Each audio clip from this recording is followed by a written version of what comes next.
Welcome to MCGG Rising Stars.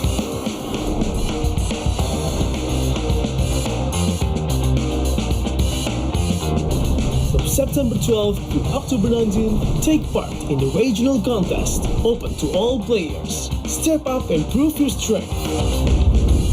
Division finals will run from October 24 to November 2. The top 16 players in each division may advance to the next stage of MRS. Check your in-game mail for information.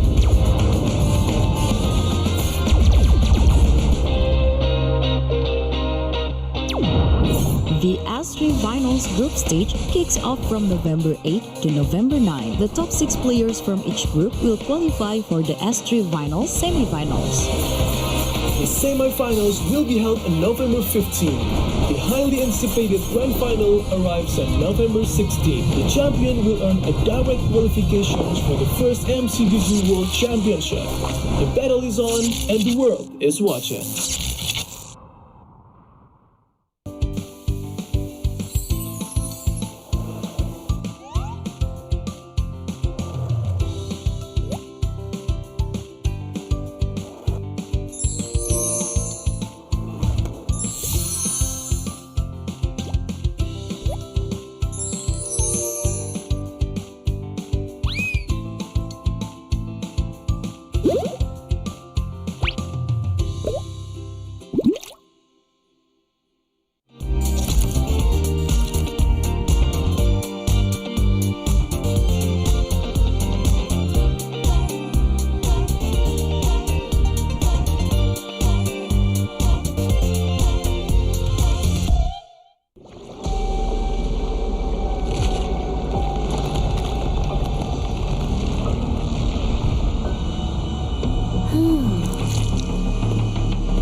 Does the Lord of Lava also crave the Sovereign's blood?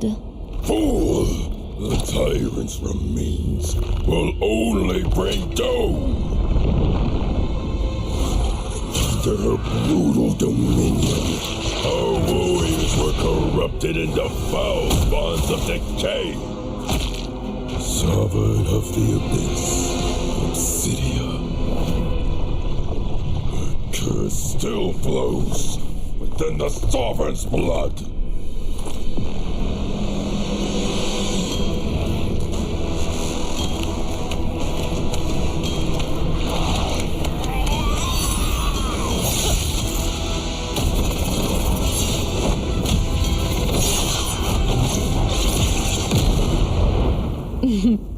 Such loyal little puppets, aren't you?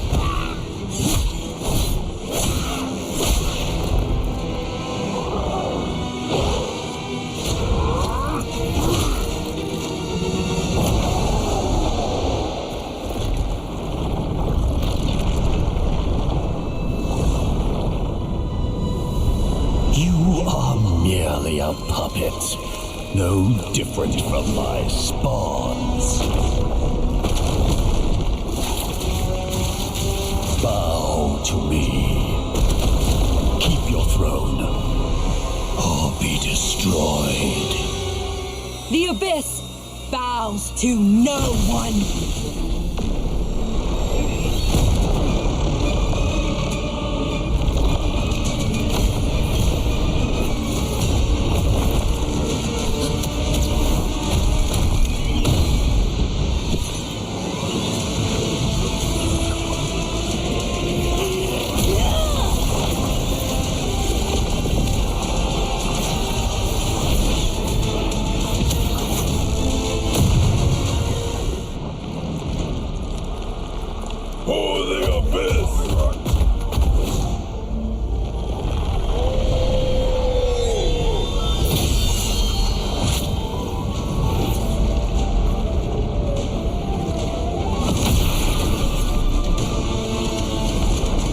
These wretched spawns reek of its corruption.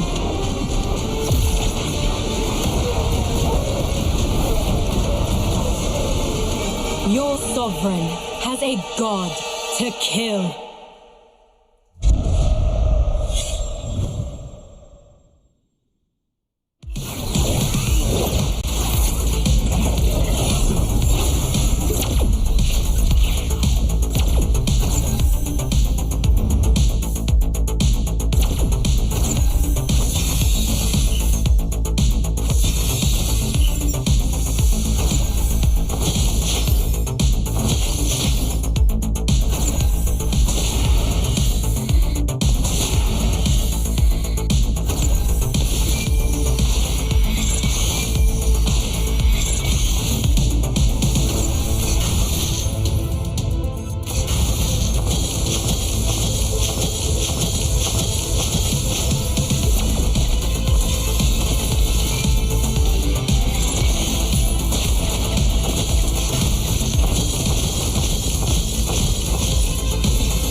Welcome to MCGG Rising Stars.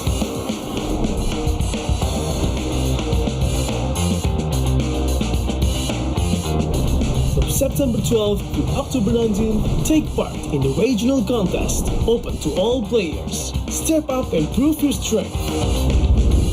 Division finals will run from October 24 to November 2. The top 16 players in each division may advance to the next stage of MRS. Check your in-game mail for information.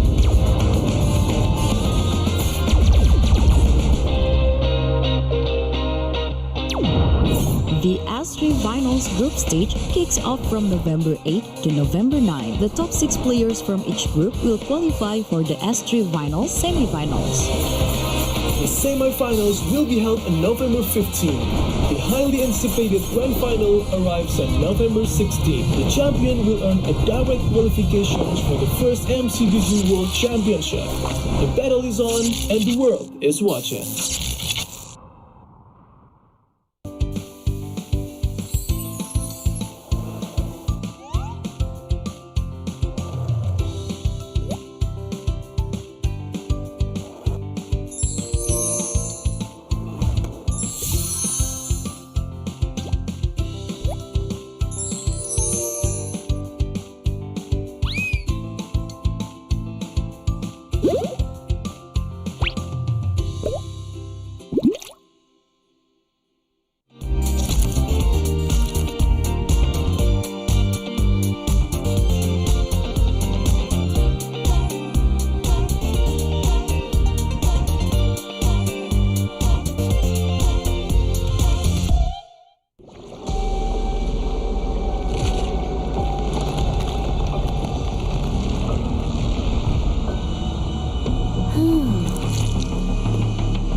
Does the Lord of Lava also crave the Sovereign's blood? Fool! The tyrant's remains will only bring doom! Their brutal dominion, our warriors were corrupted into foul bonds of decay. Sovereign of the Abyss, Obsidia. The curse still flows within the Sovereign's blood.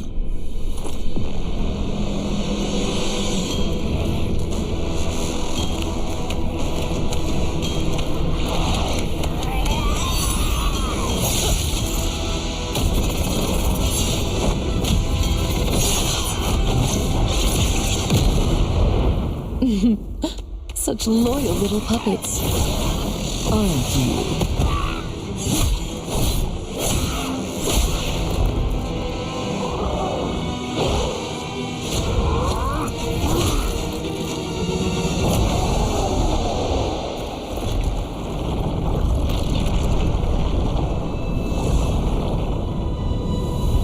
You are merely a puppet, no different from my spawns. Bow to me. Keep your throne, or be destroyed. The Abyss bows to no one!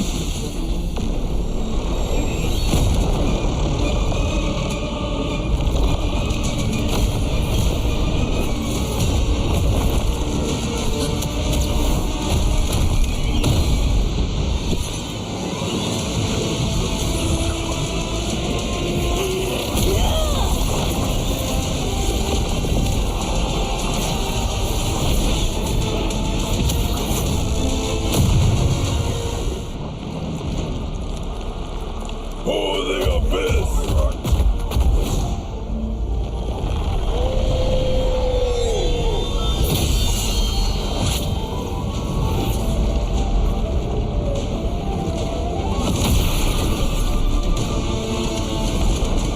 These wretched spawns reek of its corruption.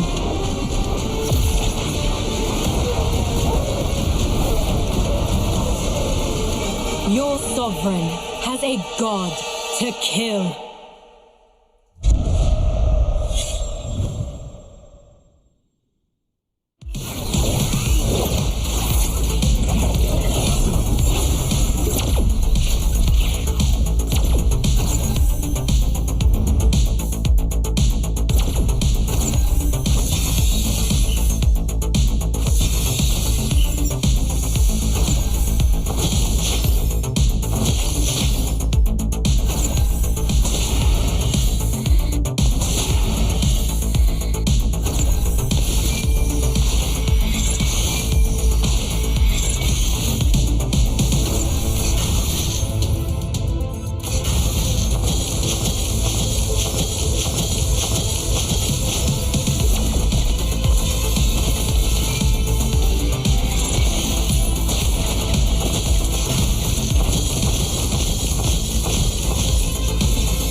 Welcome to MCGG Rising Stars.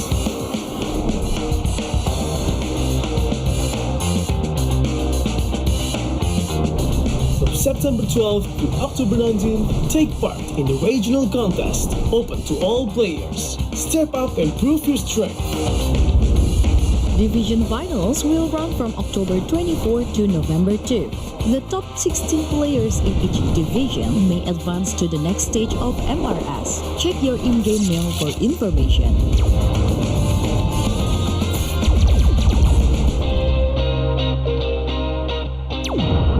The S3 Finals group stage kicks off from November 8 to November 9. The top 6 players from each group will qualify for the S3 Finals semifinals. The semifinals will be held on November 15. The highly anticipated grand final arrives on November 16. The champion will earn a direct qualifications for the first MCGG World Championship. The battle is on and the world is watching.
Does the Lord of Lava also crave the Sovereign's blood?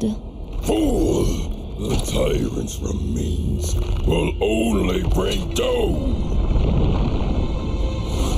Under her brutal dominion, our warriors were corrupted into foul bonds of decay. Sovereign of the Abyss, Obsidia. Her curse still flows within the Sovereign's blood.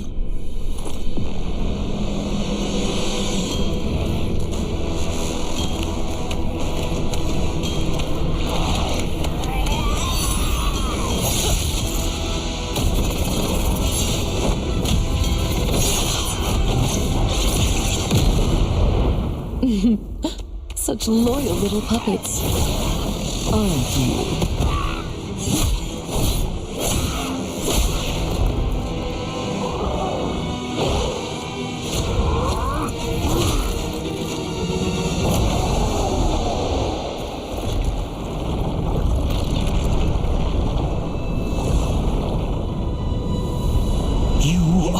Merely a puppet, no different from my spawns.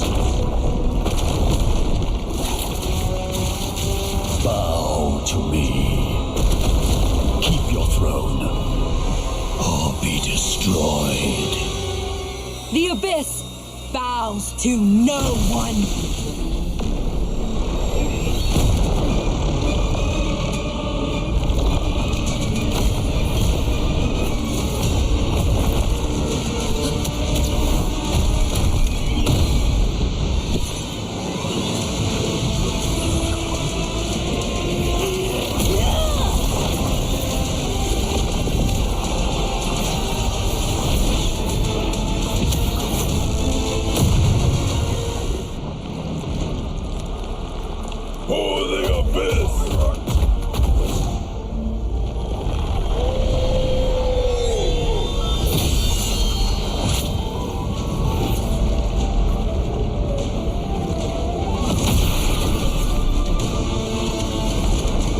These wretched spawns reek of its corruption.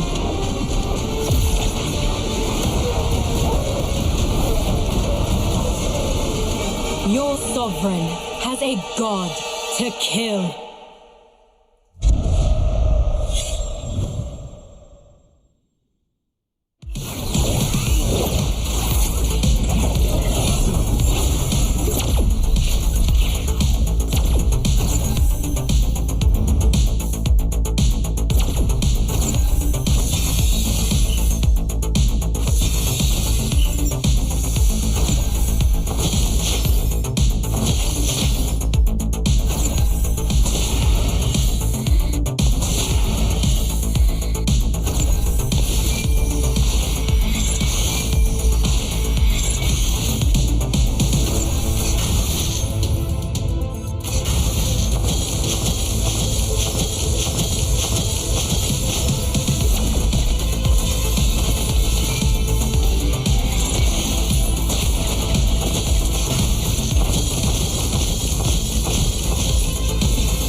Singapore Season 10 is powered by Moonton and Pulse Nova Entertainment. Presented by IIT, your homegrown bubble tea brand since 2011. Official gaming chair partner DX Racer, the pioneer of the world's first gaming chair. Our partner in esports, Future Living and Singapore Esports Association.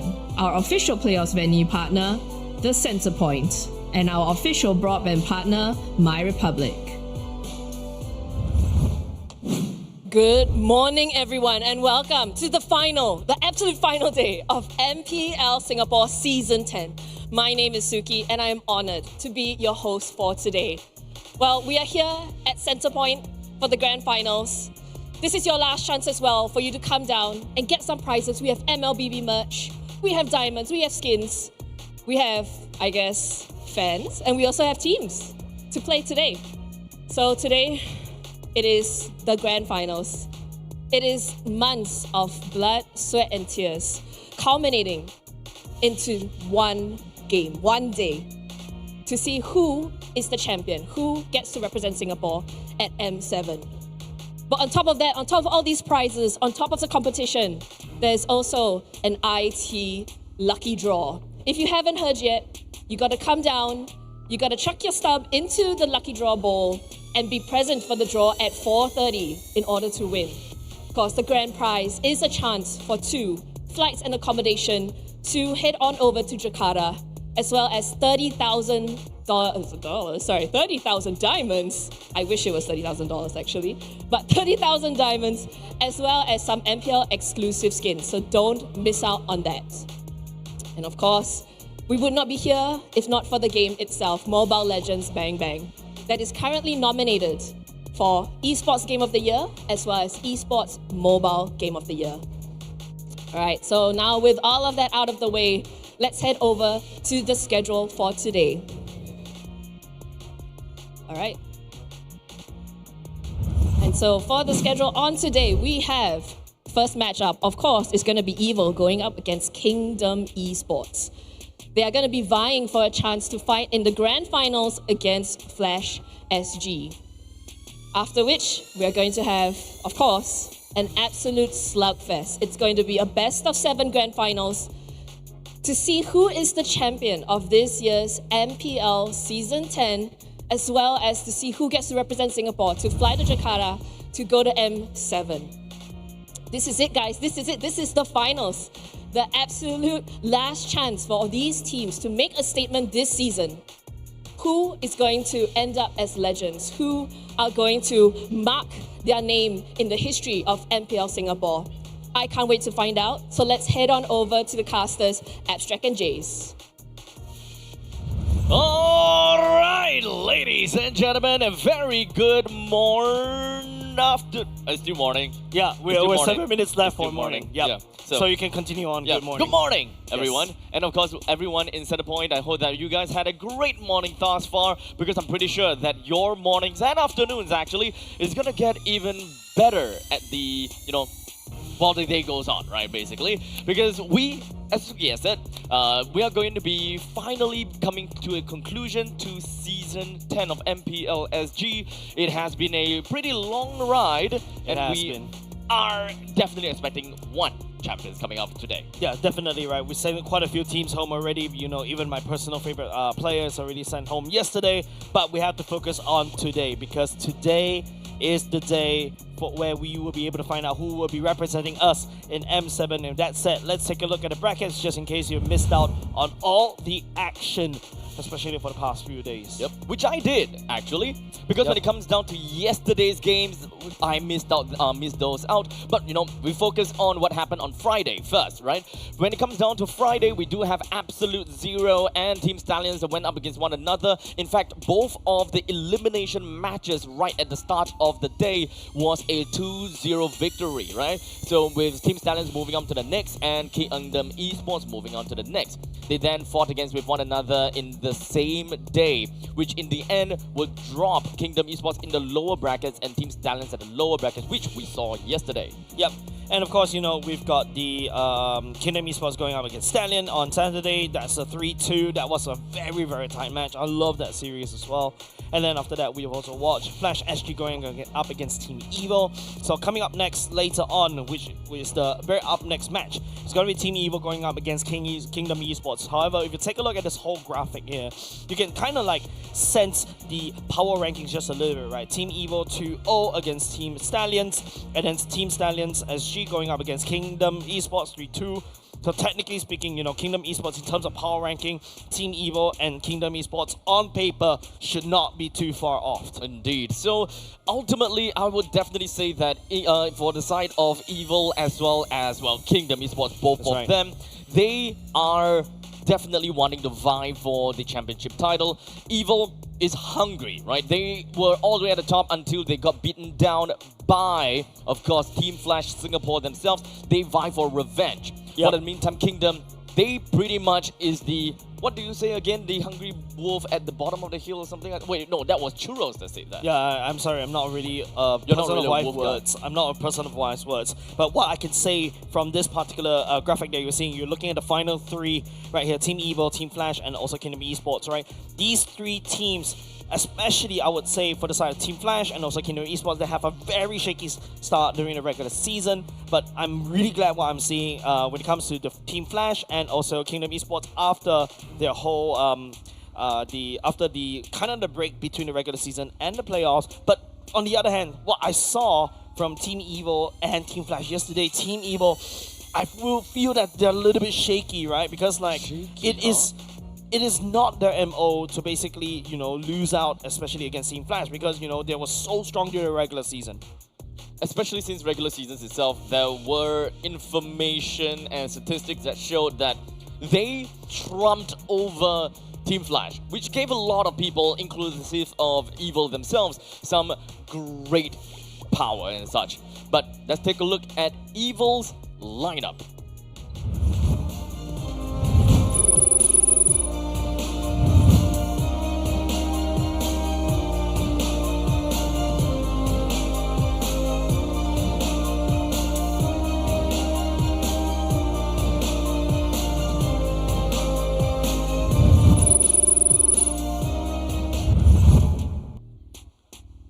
And this is the lineup for the side of Team Evil. Gear, Aether, Sayla, Ven, and Powerful. Solid performance during the regular season. However, during the transfer window, we introduced the coach Bitoy. And now, introducing something like a key member during the transfer window, I think it's a little bit eye-opening in a sense, because the coaches usually need to do a lot of catch-up work, especially you miss out the whole regular season. You don't know how the play style is. There's a lot of catch-up that Coach Bitoy has to do, and going into the playoffs, you can see the performance start to perform a little bit shaky, because in my opinion, Ven performs so much better as a regular marksman. His grandeur, his hammer is so solid, and the past few games that we saw yesterday, he's forced to play heroes that he's not very comfortable with, especially fighter side lanes.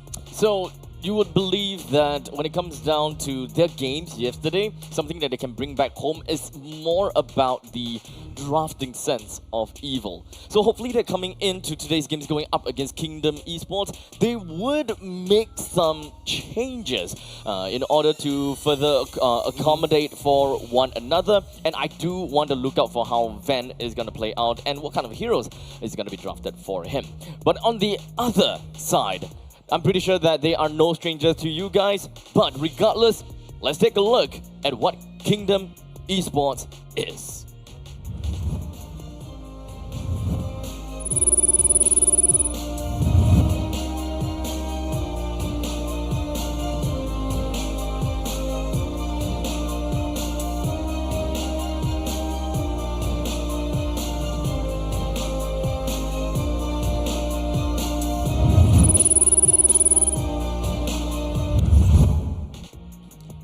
And this Kingdom Esports that you're looking at right here on screen, Jinsanity, Yon, FMM, Ground, and Lozy. Lozy, technically speaking, I would say, Churros and I like to call them the Lozy, the fortune cat, because he's always been in winning teams all throughout, even if he's on playing actively or not.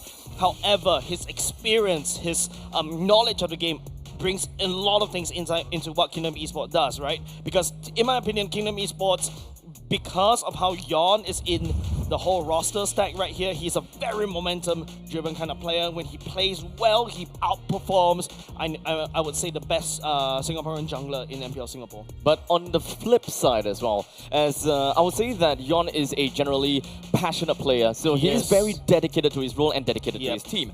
The moment that something doesn't go very well, it goes awry, he tends to take it very personally, and we tend to see that in his gameplay as well, which is something that I think that really needs to see, or rather the difference has to be made in the side of Kingdom. The moment that we see any semblance of tilt, or in some sense passion-driven changes, his gameplay will start to tank. Yeah, so now it boils to the question, do you prefer a player that's consistent, or do you prefer a player that's explosive? And it makes you feel like, every time when you feud Yon or be it these kind of players on the scene, it feels like a gamble all of a sudden. It is a gamble, but sometimes, some people will go around and say, go big or go home. Sometimes you need to get extremely lucky, or maybe you need to be extremely good in order to best. You got to talk about this team head-to-head right here. If you compare these two stats side by side, there's so much turrets that Kingdom Esports was able to achieve, so much more turtles they did achieve as well, and even Total Lord. They played more games though, let's remember that. Correct, so that's why, but in terms of average kills, they are almost equal, so which means that Team Evo is a lot more, I would say, kill hungry and also more efficient regarding these games. Imagine how, like, with lesser games, you're still able to achieve an almost average amount of KDA, the same amount of KDA, and you play lesser games. So which means Team Evo always usually, this is literally what we call the magic of team fights, right? Go in, kill somebody, trade objectives immediately. We always have to remember about that Evo magic that you were talking about. Evo, they thrive in the chaos of micro-mechanics within of team fights. And that doesn't mean that they abandon any semblance of macro. They still have some macro game in them, and they will look for an opportunity to be able to whip them out. Sometimes you'll start to see Aether going off tangent and going to opposite lanes of the Lord to apply some of these pressure. But we need to also remember it is very case-by-case basis when it comes down to draft. If we're talking about, like, for example, Yi Sun-shin, the only marksman in the team, don't expect that Yi Sun-shin to be split pushing. I think I remember discussing with this with Churros yesterday, how gold laners is a little bit of an interesting position. If you take a look at how Van, out of the 18 games that he played 13 different heroes, and that's because he has to play both marksmen and also fighters as well. Some of the fighters that he played includes one of his signature Cho, but however, the way that he's been playing his fighter side lanes, you expect him to rotate immediately after, winning the lane or wave clearing. He wasn't able to do so, right? He was mostly staying in the gold lane most of the time, playing like your traditional gold laners where I want to get as much farm as possible and then start winning the fights late.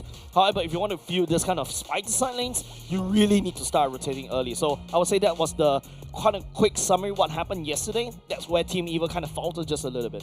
This is also kind of interesting considering the fact that Evil wants to capitalize in early stages. And whenever it comes down to fighter side lanes, that is exactly what they want to do, right? That is the game plan.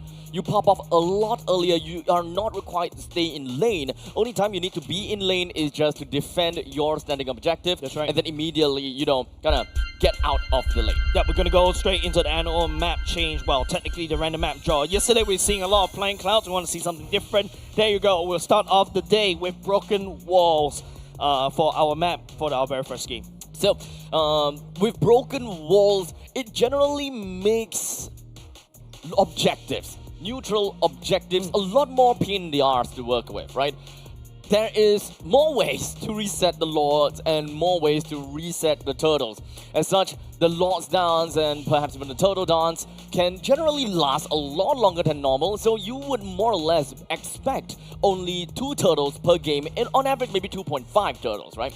So we would generally start to think that, okay, Lord fight will happen a lot earlier, the first Lord generally will come in a lot earlier, which means that snowball potential could be the main difference here. Yep, I think these map changes really encourage, your fighter side lanes to really start rotating earlier, right? Like, we want to see more rotations early off the bat, especially with broken walls. You get to sneak in from the other side. Usually, that's where the walls is being built, and we also start to see a certain trend that most of the teams these days, even though with broken walls, they pick a lot of Grok. Yesterday, I would say it's almost 100% pick ban rate for Grok as well. So, and this is a hero that both Lozy and Powerful can play as well. So understandably, right off the bat, we do have very expected bans, right? Lancelot, Hayabusa. In fact, actually having these 2 banned out is a huge respect over to Yon, right? They are basically saying we don't want to see you playing any of these, while completely foregoing some of the other heroes such as the Angela, Baxia, Yisuchin, which in this case, Baxia and Yisuchin already taken out by KE. That baton is thrown over to KE. Yep. But if you take a look at the jungle pool, right, it's really getting slowly diminished, right? You've got the Lancelot, you got Hayabusa, the Baxia, and the Yushin Chin. What's next is probably like what, the Fredrins coming back. You may probably even see the likes of your what's it called, the Joy coming back for the side of Aether. So not only the fact that we're slimming down the jungle pool, and just because there's more jungles going up into the ban pool, that means that a lot of the fighters and the tank heroes are actually going to be up online and available for the picking. With CC being one of the most used hero nowadays due to her natural lane dominance. And let's not forget, team fight base Chip is currently available too. Yep, if you take a look, CC is a solid opener for the side Team Evo. Yesterday when Team Flash fought against Team Evo, CC was permaban. And if you notice, after that, Team Evo wasn't having really good games. So I think that's something that Team Flash has done is their homework.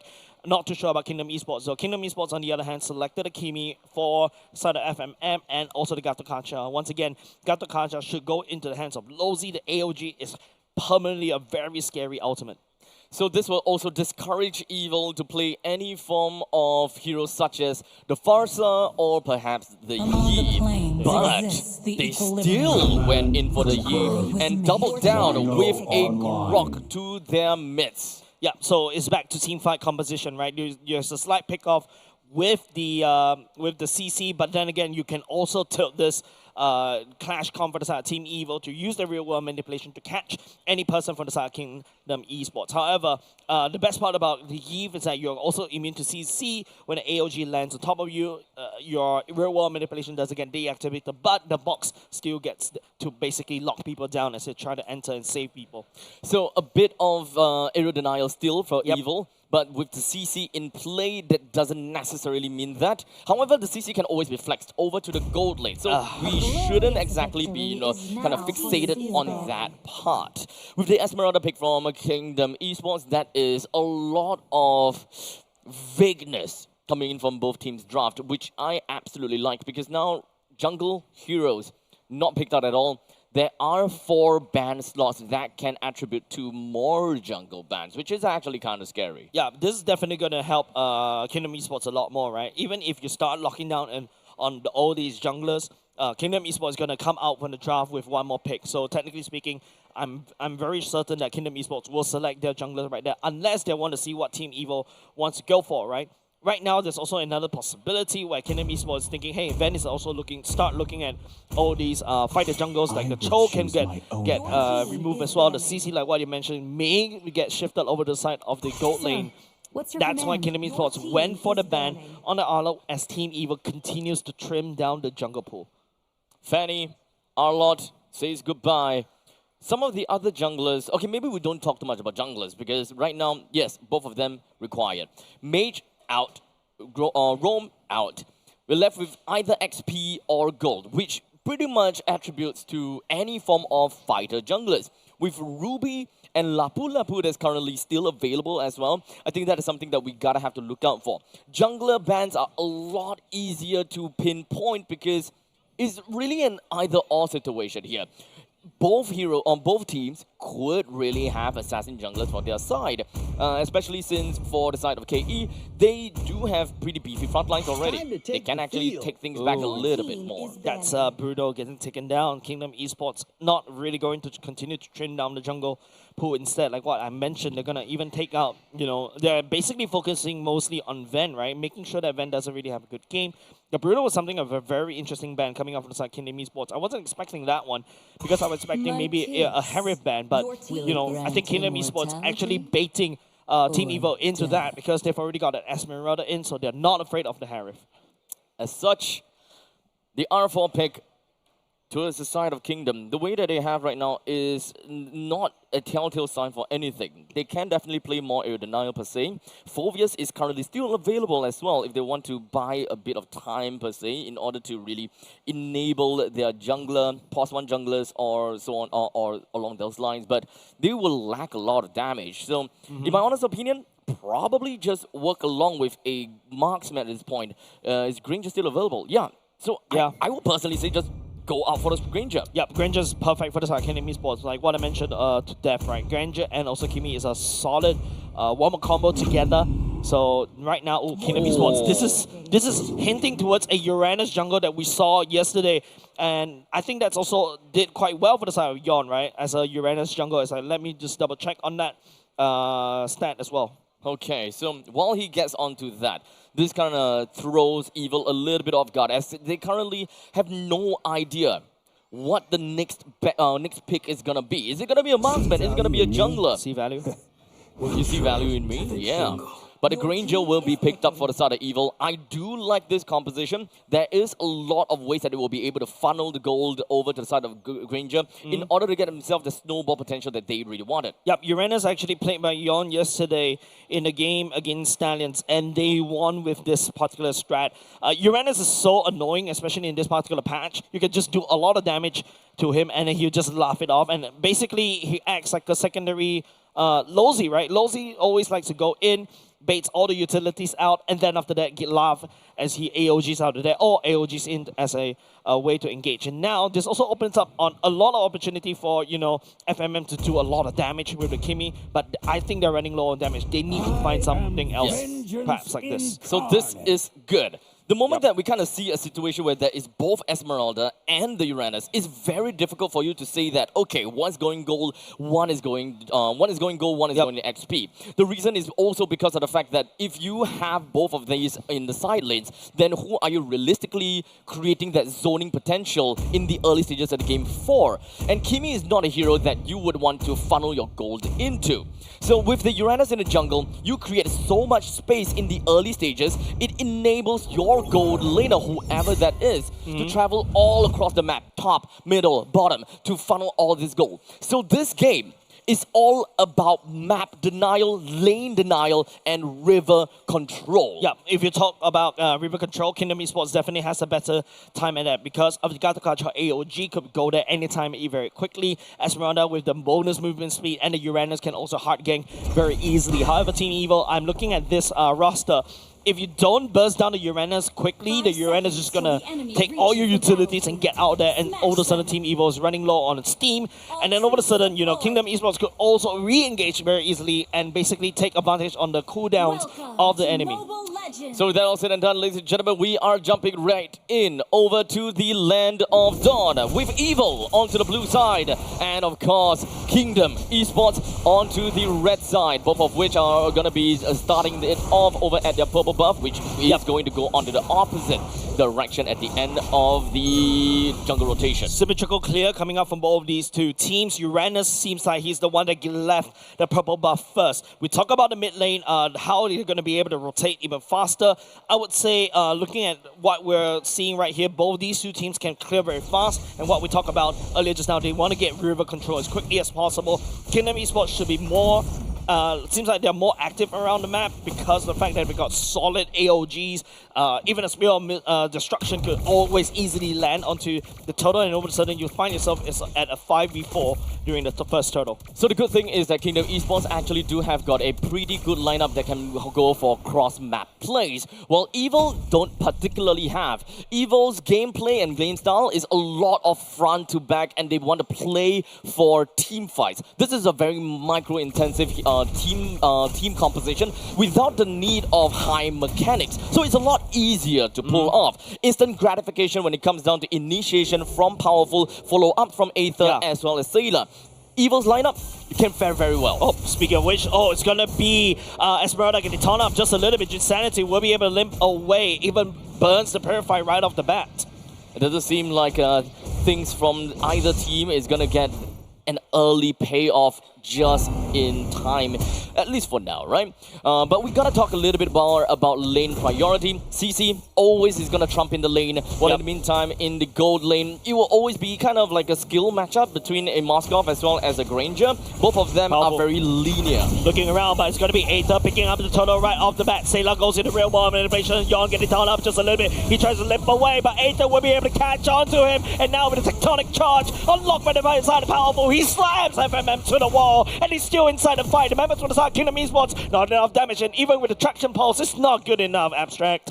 Oh man, right in the middle of a team fight, that's not exactly what you want to. Or in the middle of a team fight, having a pause is like the worst case scenario ever. But to be fair, it's almost to the end of the team fight anyways. Yeah, I mean, it feels like, getting pulled out right out of the Matrix prematurely. Wait, do kids even know what Matrix is? No. They probably know John Wick. Keanu Reeves. Yeah. We just revealed our age, ladies and gents. Mostly yours, for now. We're same age. Shut up. Anyways, it's very premature, but from that sequence that you saw, it seems like, what we mentioned about Kingdom Esports running out of steam just a little bit in terms of the damage department right there. Even though, yes, they do have a Kimi from the side of FMM that's actually tagging on to these damage, but Evo has a lot more damage in their kit, right? Like, especially from the side of CC, the side of Sailor as well, on the Yim, that box was so well placed and it also controlled. And, once the turtle gets taken down, Tectonic Charge gets unlocked, they follow up with another kill. It is a very, very aggressive team composition that Team Evo has fielded out. And this is what we call the Team Evo magic. Now, on the other hand, right, looking at Kingdom Esports lineup, the way that they kind of want to play into team fights, it is actually also more front to back due to the fact that they do have a Moskov. They focus on the front and then slowly bleeds over to the back. The good thing about them is that they do have got a good amount of splash, or what I would like to call AoE, right? In this case, because of the Gato Kacha, Esmeralda, Uranus, they are more of a divey component where they can pretty much capture everyone in its true essence by doing whatever AoE effects that they can. The only weakness about this draft is the fact that they do not have a proper anchor right next to Kimi or Moskov. With both of these marksmen having a slightly shorter range, it actually puts them a lot closer to the enemies, which means that whoever that can jump, in this case Grok and CC, actually Fredrin as well, they actually have a lot easier access to the backline, which kind of creates a little bit of a split between the front lines of Kingdom Esports and the back lines of Kingdom Esports. Yep. After the dust has settled, yes, it is Team Evo that picks up the first turtle of now. That's actually a really good sign for the side of Team Evo. It's going to help, Sailor, or even to a certain extent Aether on this refreshing to really escalate out of control. And now Kingdom on the other side, they really have to try another way right here, because this is a very dive-heavy team composition, right? Like what you mentioned, if the Kimi or even Grunt is unable to find a very good position to output the damage, Kingdom Esports is going to repeat the same thing that happened for the side of team for the first turtle.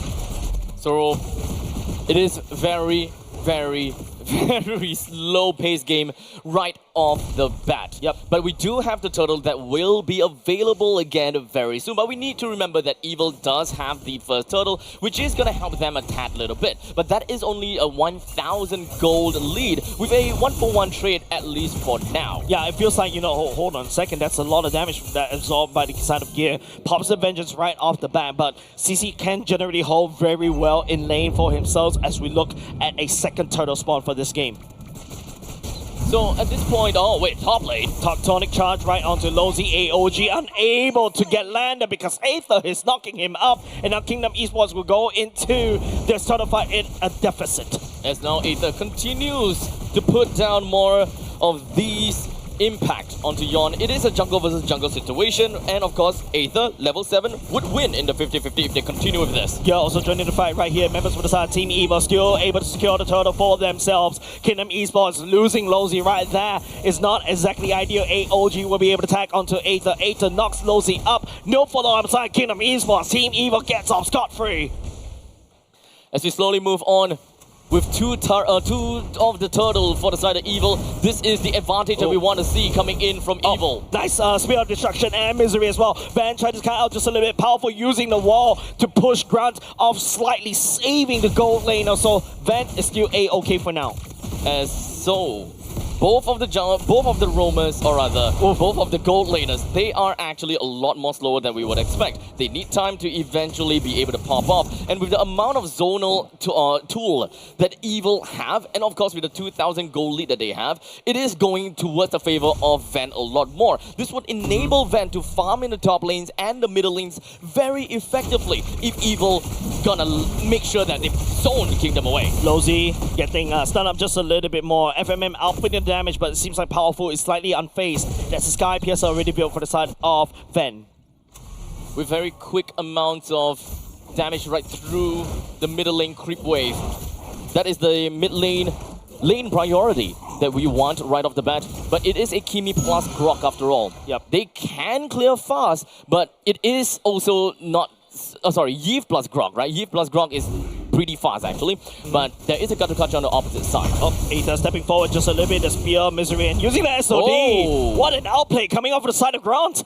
Very good outplay, and in this case, Lozy finds himself top spot. Immediately getting blocked by the wall as well. Y'all stepping forward just a little bit. Kimi in a very good position. Aether getting melted down. That's a tectonic charge coming out for the side. A powerful Yarn getting slow immobilized. Sailor lands on fire from the sky. Lozy following soon. Sailor picking up a double kill. This is a lot of fightings that's going on in the gold lane. What we would have originally expected is more of these rotations to go down to the bottom lane. However, it is also always because of these neutral objectives that constantly popping off into the gold lane. So this is incentivized for Evil to make their way to the northern side. And this also allows Van to pick up a couple of these assists, which should put him at least 1,000 gold ahead of Grant.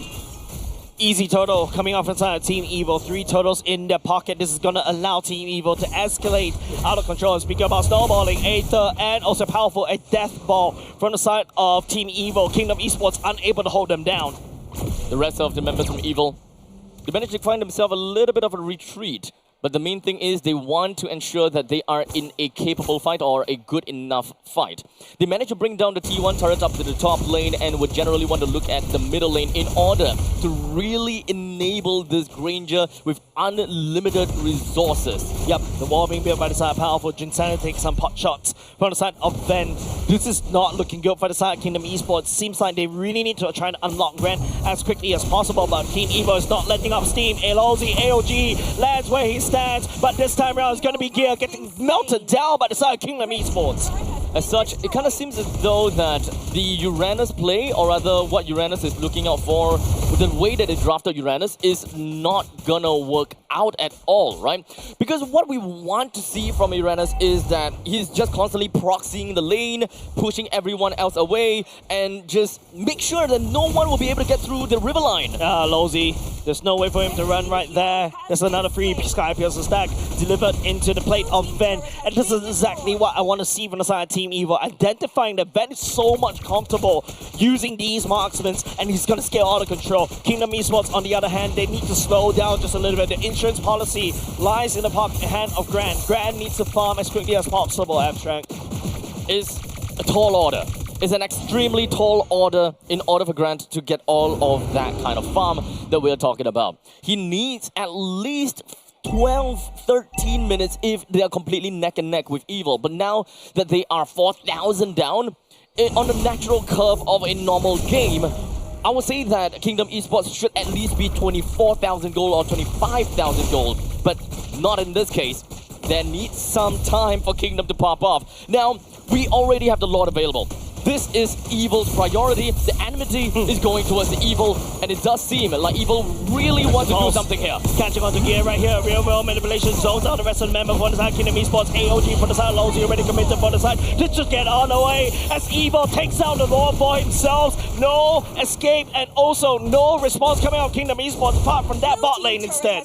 That is the cross-map play that I'm talking about from the side of Kingdom. They are a team that can play that, and this is a natural counter to what Evil always want to do, to play as 5. And the moment that Kingdom does that, Evil is forced to either number 1, split up or find valuable trades.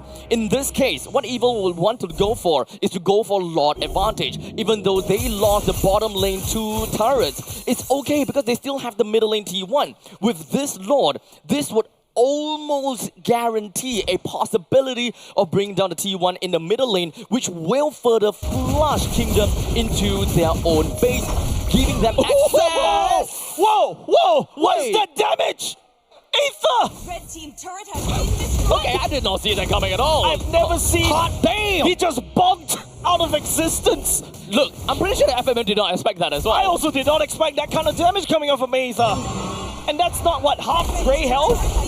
Look, this just kind of shows how much fatter Aether is. Oh my goodness me, if Aether can bonk FMM out of existence, Yon cannot definitely survive that onslaught as the siege from the side Team Evil is there, and they will be able to penetrate into Kingdom Esports. Grant, the Spear of Destruction, no, he doesn't really dare to take that as Aether gets melted down just a little bit by the side of FMM, and Evil will get out of there.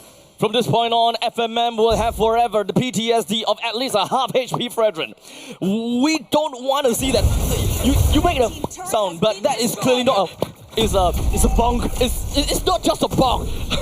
Man. That is a Viking scream right there. I wasn't expecting that kind of damage from the Appraiser's Wrath, and I don't think FMM is ready for that one. But man, that's really scary. As you know, I'm not looking forward to be the receiving end from that one. Honestly, when that happens, all I can think about is Sparta. Can you imagine the scream? The kick. This is Sparta kicks you off into the hole. Yeah, another movie reference to show our age, Abstract. Shut up. Anyways, right now Kingdom Esports does have a leaky hole up on the top, and now it's all about this Lord fight around in the next 30 seconds. As such, 8-2 with a total of 8,000 gold lead in favor for Evil. This is not going to be a great front for Kingdom. They are lacking quite a lot. If you take a look at Moskov, 3 items, not too bad. Not too shabby either. He can't deal with front line. Right now, FMM, oh powerful, knocking up Yon right here. Lozy comes with the AOG right in the middle of the werewolf manipulation there, picking up stacks like it's John Wick as he just ignores the Lord right there. Powerful slamming Insanity, no way for him to run. Another stack for the side of Ven. And now Moskov is still split pushing, so he needs to find an answer with this. Go back home and continue. I think he really has to back off because Grant needs to try to go back for the defense. The SOD will land. Grant is the only one left. And as the minutes penetrating into as Team Evil just finishing up, cleaning up shop against Kingdom Esports. Hey, wipeout for Team Evil. A noble sacrifice coming in from side of Grant. He needed to really sacrifice himself in order to send all of that creep waves back home. If not for the sacrifice, that would have been game over right there. But that sacrifice means that you literally give another stack over to Ven. Ven is 6-0-4. His stacks, what, 40 stacks by now? Probably at this point in time. He did have quite a bit of kills right off the bat. Actually, no, he had a lot of assists right at the start of the game. So with that early 0-0-3 by I think about 5 minutes, it's fair to say that he would have got a Sky Piercer during the first kill. So best case scenario, 60. Yep. Ben picking up the War Axe already is gonna be able to look for a lot more sustain in these fights. Now the core unable to heal up just in the middle of time, and now it's all about the team fight. The Lord being led in by the side of Team Evil, FMM and Lozi focusing on the wave clear. AOG to zone will be able to catch onto Aether. Goes into Revitalize as well, and there's also the traction powers, and then guns down Lozi, guns down Yon, and the core looks juicy as Team Evil takes game number 1. A very decisive victory going over to the hands of Evil, ending their game way earlier than we would have originally expected. What a great start to Evil. This is a great morning for them. Yeah, man, like, well, technically it's already the afternoon in Singapore. It's 12:30-ish, round up just a little bit. But man, I would like to see that bonk again. As if you play Fredgen a lot, you feel very good just watching that sequence. I would say so, yeah. That is a... Once again, that is not just a bonk. It's a bonk. It was not a bonk. I mean, bonked out of existence. That is a very worthy frame to be put above your bed. Bonk out of existence. Yeah. And then the existence is kind of cropped out of the picture because that is out of existence, right? True. Right? You show Think out of the box. Yeah, think out the real world manipulation box, yeah? I guess so. I think that's basically the key of the game for that particular round, because it's Team Evil that's trapping Kingdom Esports inside the box. They're unable to maneuver outside the box. They need to think around the box, and they're not able to find these fights because it's just, you know, Team Evil setting up these boxes very well, Grok to follow up, and then after that it's just, you know, a Fredgen bonks people out of existence. Unfortunately, I would say that as much as they would want to think about team fights and how they would want to navigate around the team fights, I think that is more thinking about one step ahead. Because the way that their composition is drafted is that they want to be able to have significant impact all the way from the start of the game. With a Uranus, they can't do they can't do that much in team fights. Yeah, MVP, well deserved for that bonk. Man, I want to see that clip again during the break because I think it's really satisfying to watch. It's like, you know, when you're scrolling through Instagram and you have these things like people just like scraping off soap while they tell you something, that can be on repeat and I can learn something from it. I suppose so. I just didn't really quite expect it that Fredgen will have that kind of bonk damage. Oh man, I'm calling it bonk too now. Yeah, it's a bonk. Yeah, we'll take that, right? So early into the game, right? But back to the topic of what I would talk about the Uranus. Uranus takes time to eventually pop up. And Uranus really needs Radiant stacks to upkeep with the amount of regeneration and healing. Otherwise, you'll always need to use your consecration before team fight happens, just so that you can build up on those stacks. And unfortunately, that is not optimal. What you would want out of your consecration is to use it mid-battle so that you can weave in, or rather weave out and in to the battles again within a very short span of time. So that is my only qualm when it comes down to a Uranus, but that is just secondary. The primary role of Uranus is zoning and playing for the map, which Kingdom couldn't. Yeah, because Kingdom Esports, once they found out they're really running out on steam, they really cannot keep up the sustain and the early game damage, right? Because Team Evil was just too far ahead, right? Using gear, especially with a CC, you got a lane bully, you have a natural weak lane in down the EXP lane, and then after that you got a Grandeur. So basically what Team Evil just did is that they are able to secure two strong side lanes for themselves, and in the mid lane they are able to wave clear fast to match up with Kingdom Esports, and they get, you know, dips in rotating first. So ultimately, with all this information that we have on hand, with a lot of these kills and assists from the side of Evil, Kingdom Esports have only managed to get a total of 2 kills, 1 to Insanity and 1 to Yon. It makes sense for them to have these, but ultimately, it is about the early stage, or rather, the early game damage. They lack that. Yeah, immediately you can see, right, from the stats in the turtle takedown, Team Evil was the one that secures all 3 turtles and also 2 lords for them. That's just total map dominance from the get-go. And if you notice, that's like, what, a 13 kill deficit, right? Team Evil is just escalated out of control. Kingdom Esports unable to hold.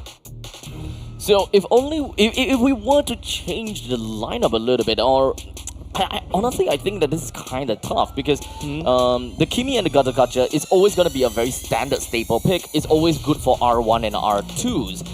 they want to play late game with the amount of zoning potential that they could do with the Uranus. So ultimately, if they wanted to flex the Uranus into the jungle, it would have been better to just remove the Esmeralda so that they can bring some other damagey XP laners right off the bat.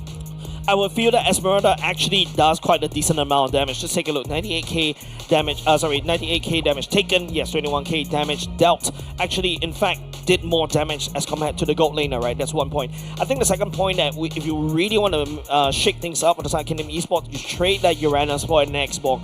The Xbox does exactly what the Uranus does, zone denial, more bursty damage, burns down Aether with the true percentage damage, and also zones out Sailor as well. So I think personally, you can go for that one from the side of Kingdom Esports, because in the early game, they're really lacking in damage. I think that they both have a have certain amount of similarities, but the main difference is the fact that one is long form and one is short form. Uranus is more of long form zoning that creates space throughout the map, mostly through the river lines, while Xbox is short form zoning, which is mostly onto neutral objective. So you're comparing long form content on YouTube, 30 minutes kind of content, as compared to a short form TikTok content. I think the TikTok content does work a lot more better, especially when you're trying to scale up in the early game. You need something very quick.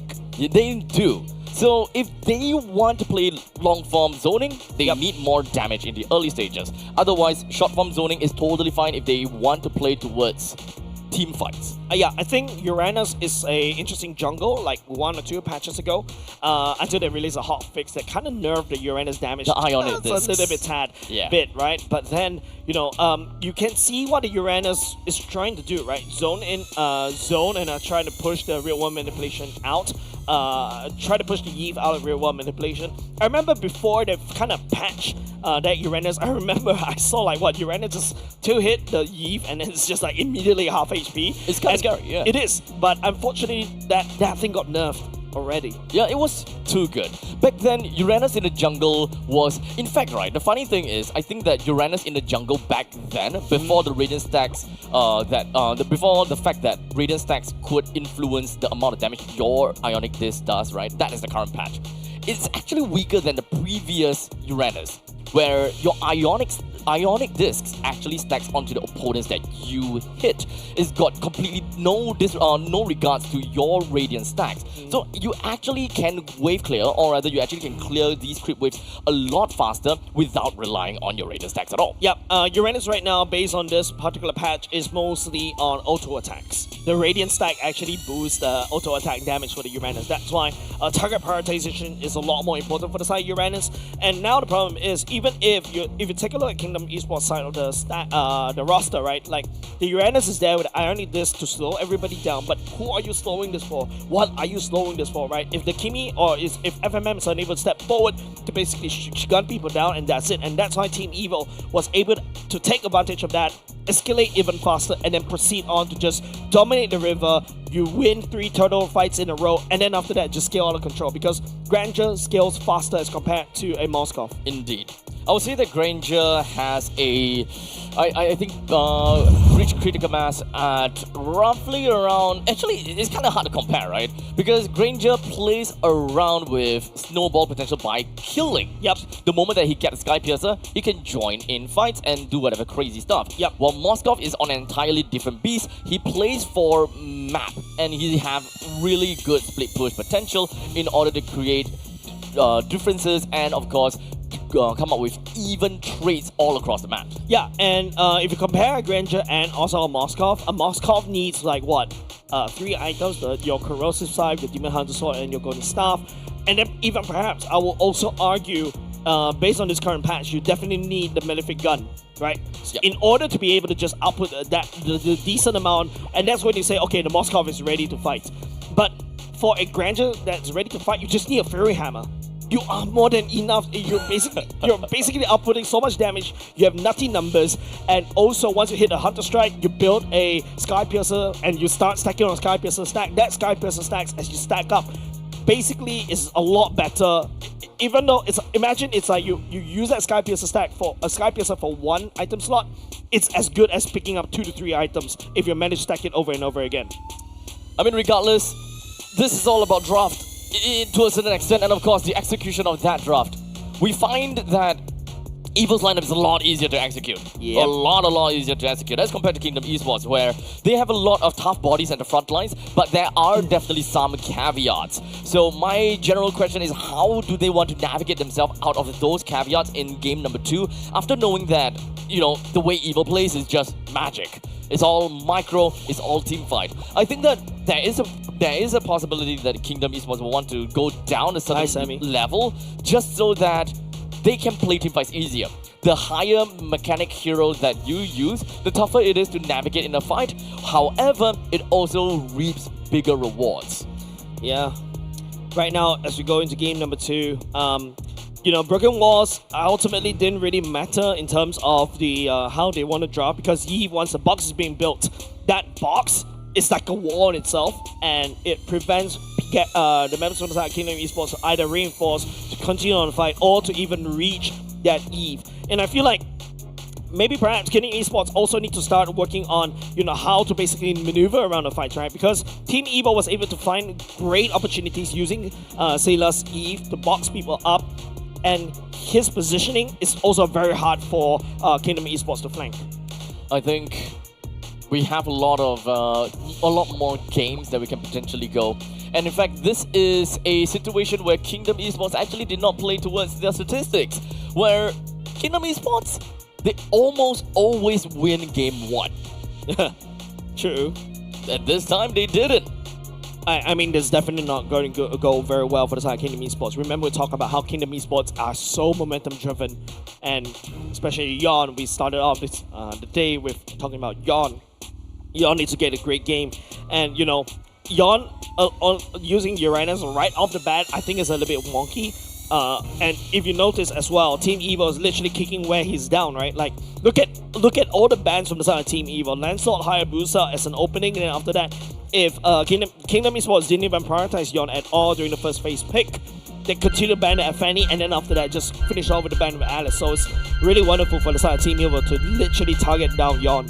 This is crazy amount of respect over to Yon, but I think that Evil have also identified that Yon is one of the catalysts that enables the early game / the mid game for the team.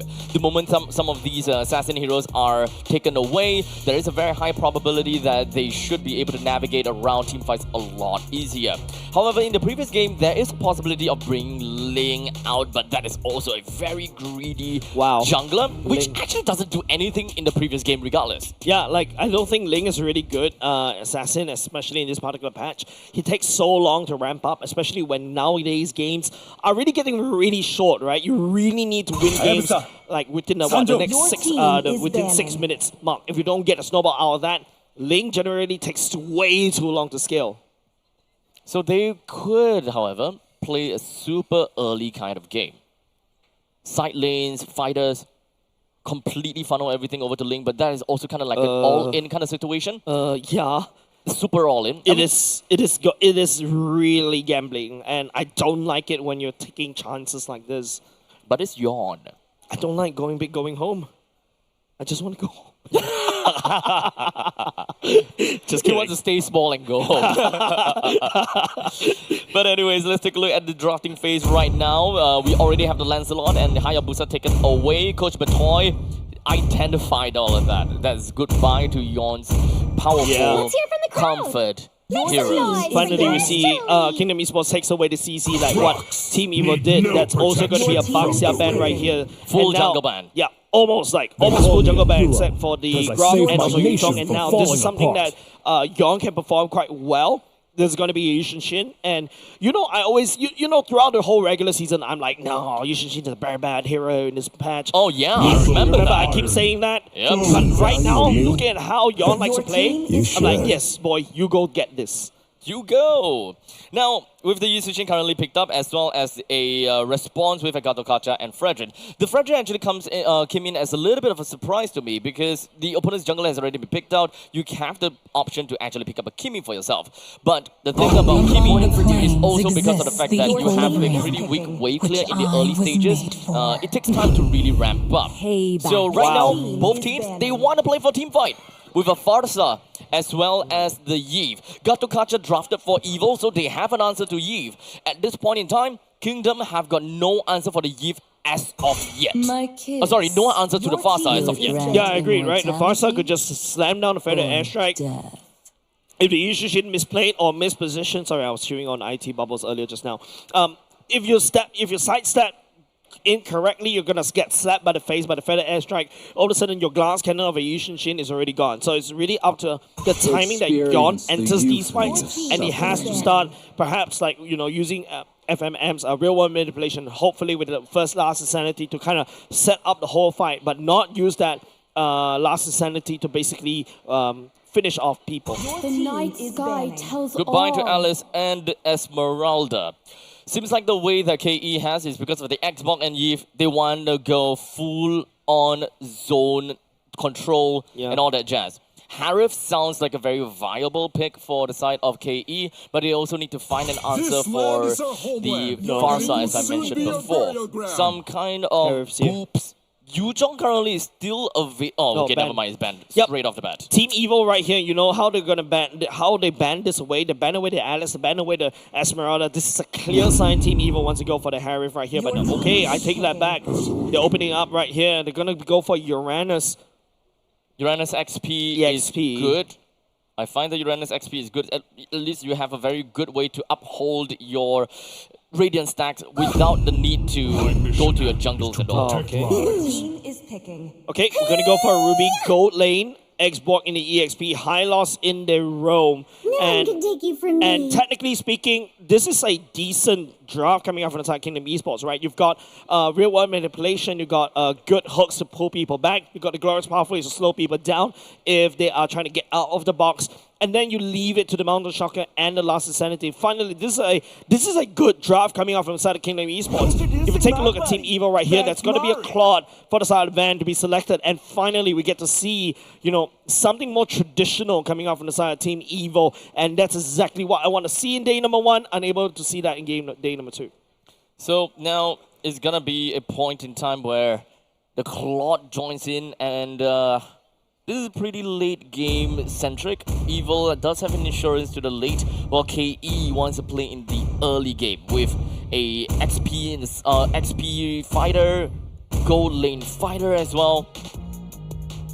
I would like to believe that KE can play a good early, with Evil not having much answers to it. The only problem is the Farsa. If KE allows the Farsa to go ham, then unfortunately, Evil will have very good zonal tools. Yep, so we're gonna load up into game, ladies and gents. This is gonna be a Flying Cloud map. So which means that when you talk about like getting things into position, Kingdom Esports has a lot more resources to really go there, right? Like imagine Flying Cloud in when you're playing a defensive role, you can Flying Cloud right into a good position for the side of Ruby, the high loss, and even to a certain extent the Xbox. So I would say Team Evil, if they go for a solid offense, they also need to really watch out on these crazy maneuvers, especially when you're fighting on the enemy side of the map. And such, ladies and gentlemen, here we go. We are gonna be going into the Land of Dawn once again. Of course, both junglers starting off at the purple buff, gonna be exiting the jungle onto the opposite side. One to the gold, one to the XP, and this generally gives us a very good idea as to what their rotation is gonna be and where their priority is gonna be at too. Talk about the wave clear. Sorry, I'm just really chewing on the IT. I'm just enjoying this thing way too much. Stop it. Why? It's drinks. Nice drinks to watch the show as well. Very distracted. I am. I'm easily distracted, Abstract. You know me for years. Unfortunately, yeah. Sorry, the bubble just actually almost fell off my mouth. Okay. Well, anyways, here we go. 1 minute into the game, let's talk a little bit more about lane priority, Jace. Alright, lane priority in the gold lane, it is going to be a very neutral lane. Vent is going to take a long time, so as you know, your typical fighter gold lanes, you want to start rotating as quickly as possible, especially for the side of Grand. And then after that, you've also got X-Borg going up against Uranus. X-Borg should be able to handle the Uranus really well, and also, in fact, I would say Drinsanity has a lot more priority compared to Gear, but Gear can rotate faster if he ignores the minions. As we continue to move on as well, it does seem like Evil do have a pretty strong backing within of the river. They are right straight out being kind of aggressive, and the fact that they are poking out Lolzy and putting him down to such a low HP before the turtle even spawns, it actually is a telltale sign that Evil will gain enmity against the turtle. Yep, Sailor is the one that picks up the level 4 first, already on site at the turtle pit. Lolzy, on the other hand, has to go for the law in order, but he's instantly getting melted down. FMN goes into real one manipulation. Yon sneaks away the turtle right underneath Team Evil, and Jinseni continues to burn down Aether. First blood for Kingdom Esports. There's an expected outcome for the side of Kingdom, with the turtle being slain by Kingdom themselves and even getting a kill for themselves.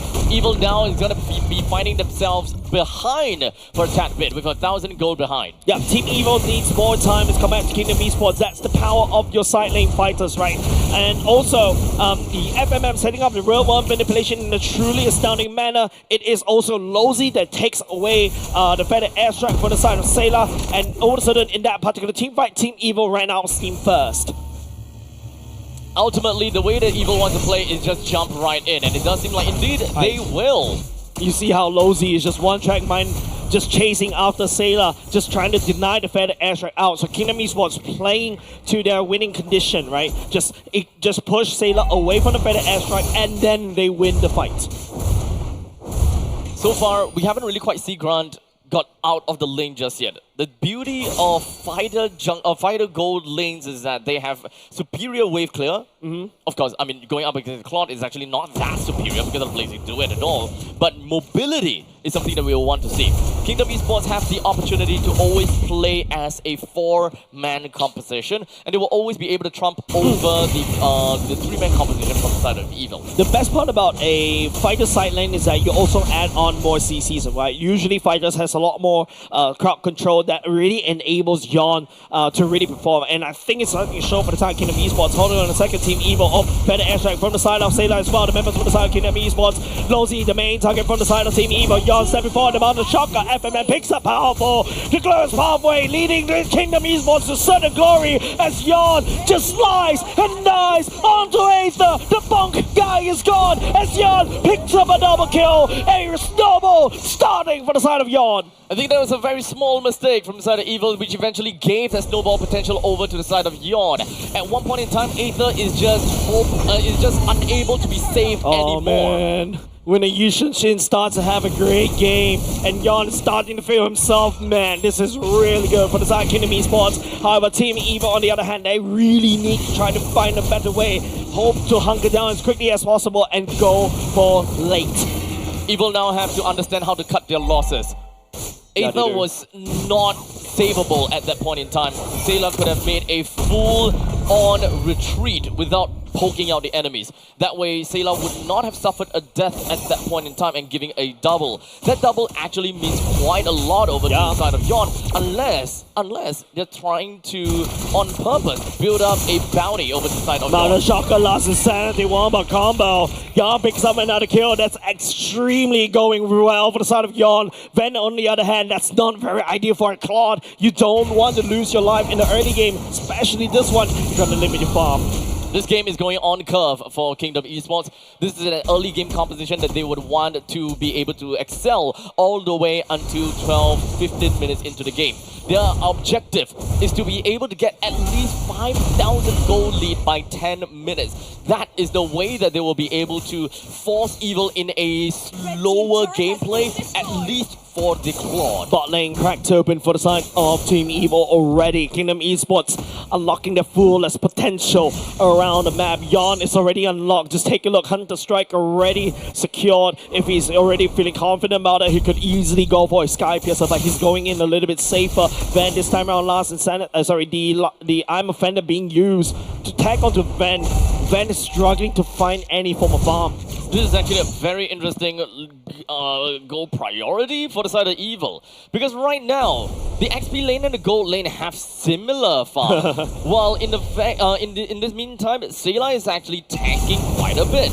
He is actually one of the main important player of this team at 7-8 minutes of the game, and he doesn't have a lot of gold to play around to really burst the enemies down. Right now, Team Evo, they can only focus on this one. They need to focus onto Grant, but Grant is just literally saving and absorbing so much HP. The members of the side Team Evo just tunnel vision as Grant sidesteps. He tried to outplay Team Evo, but he will not be able to do that as Kingdom Esports will lose Grant, but they secure a top side and also a turtle for themselves. That actually means quite a lot, considering the fact that 4 members is required to kill Grant, and it is not an instant kill at that. So many resources being burned out just for one Ruby. Yeah.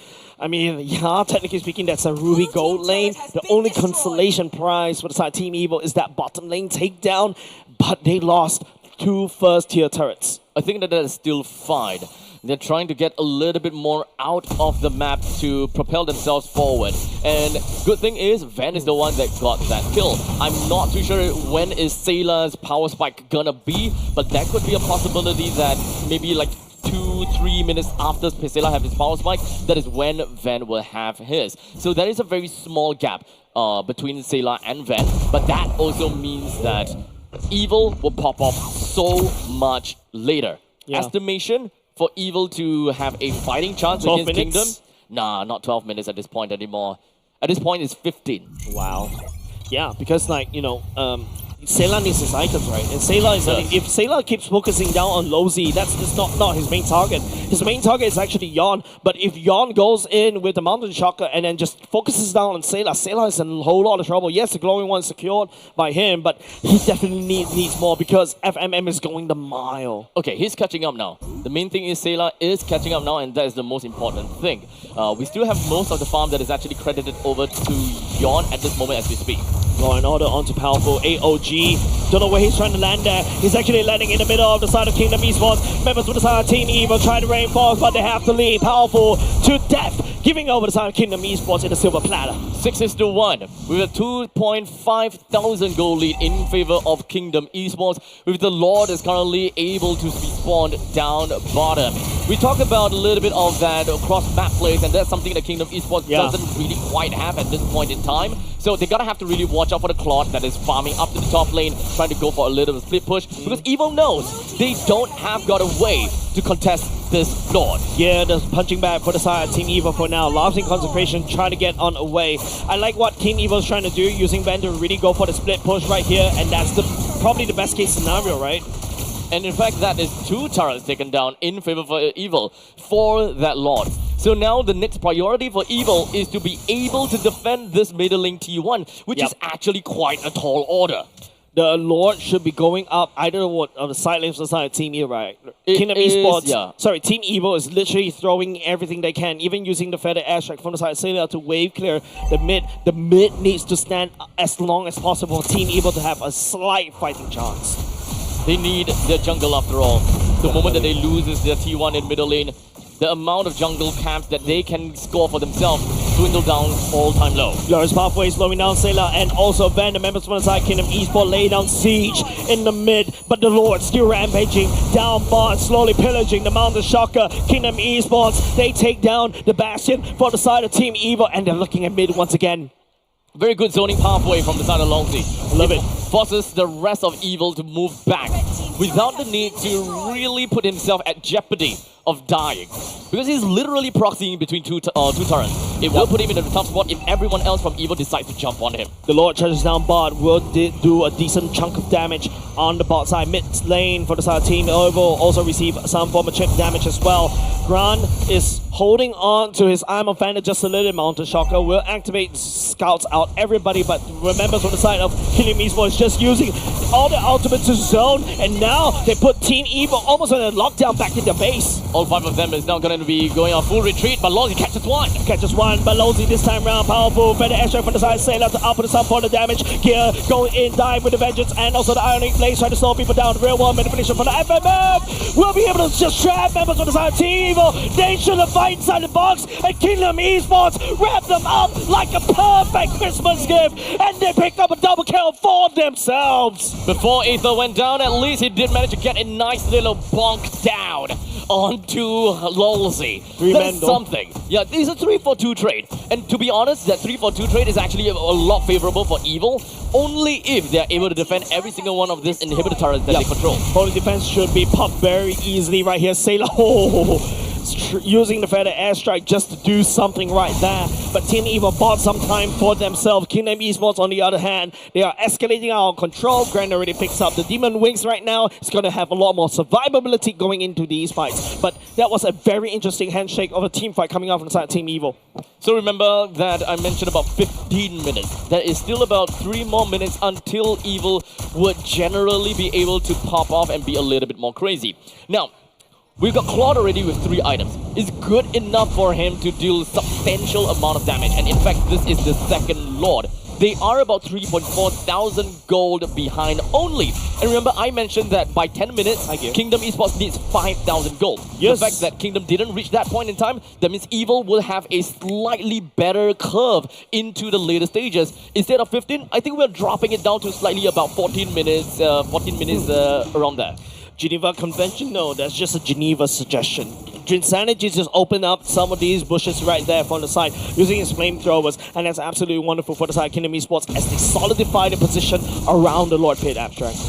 As such, we do have the enmity that is currently directed over to the side of Kingdom Esports.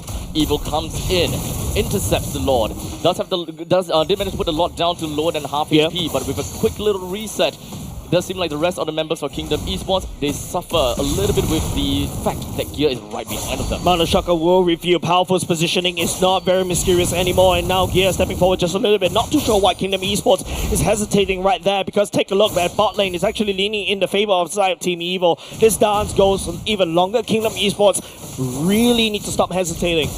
Gear is creating really good pacing and spacing between him and the enemies. I absolutely love that.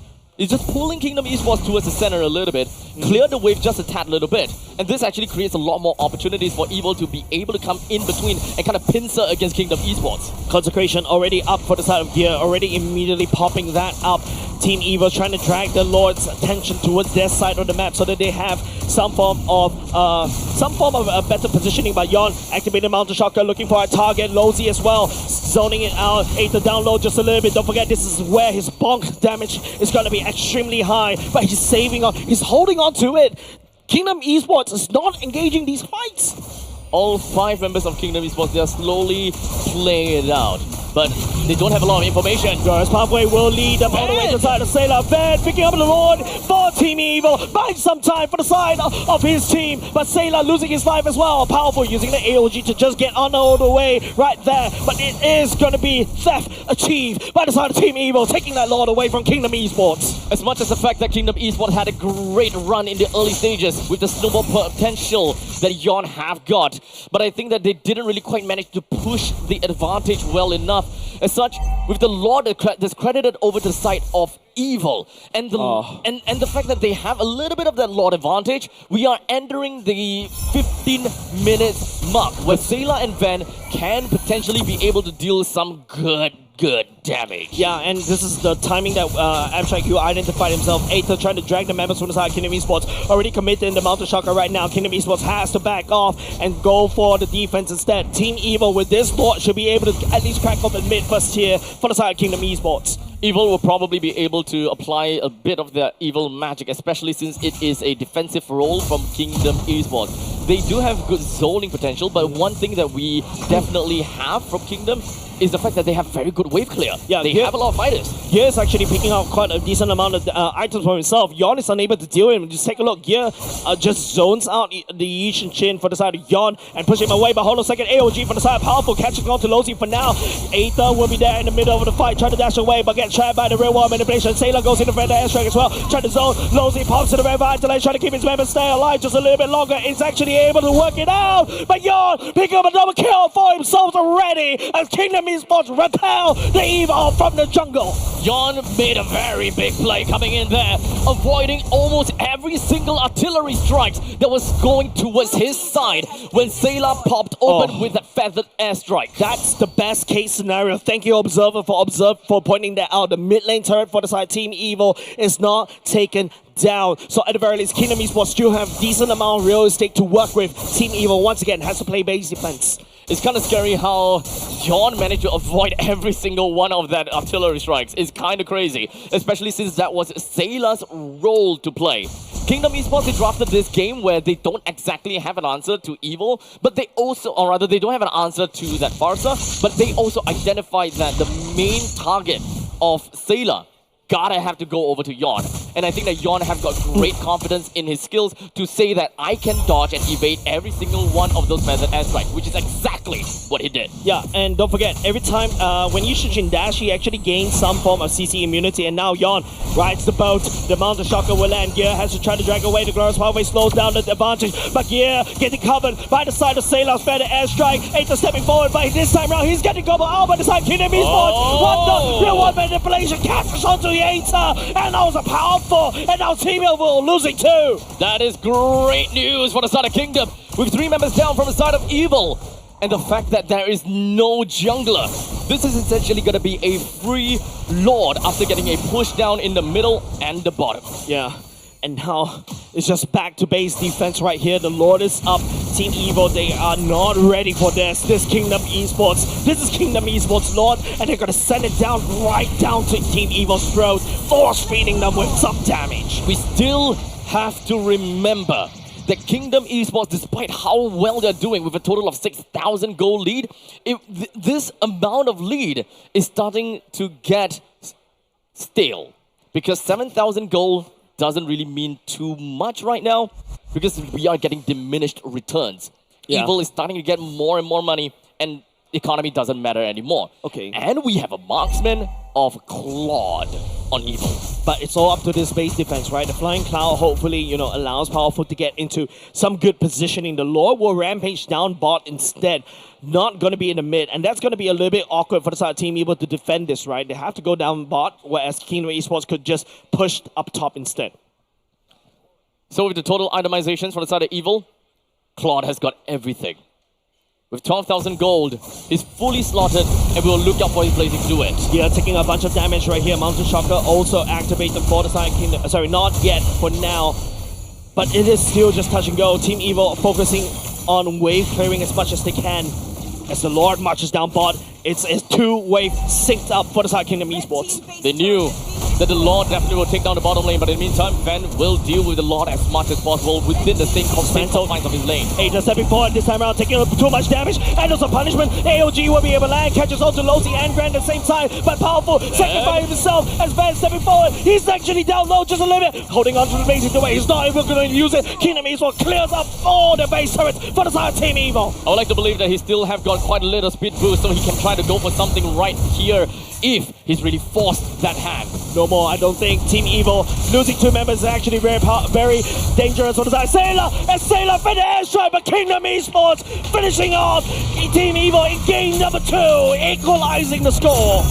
Victory! It's a trample coming in from Kingdom Esports. They took the power that they have gotten from the early stages. They have beefy front lines that even the Claude could not be able to whittle down.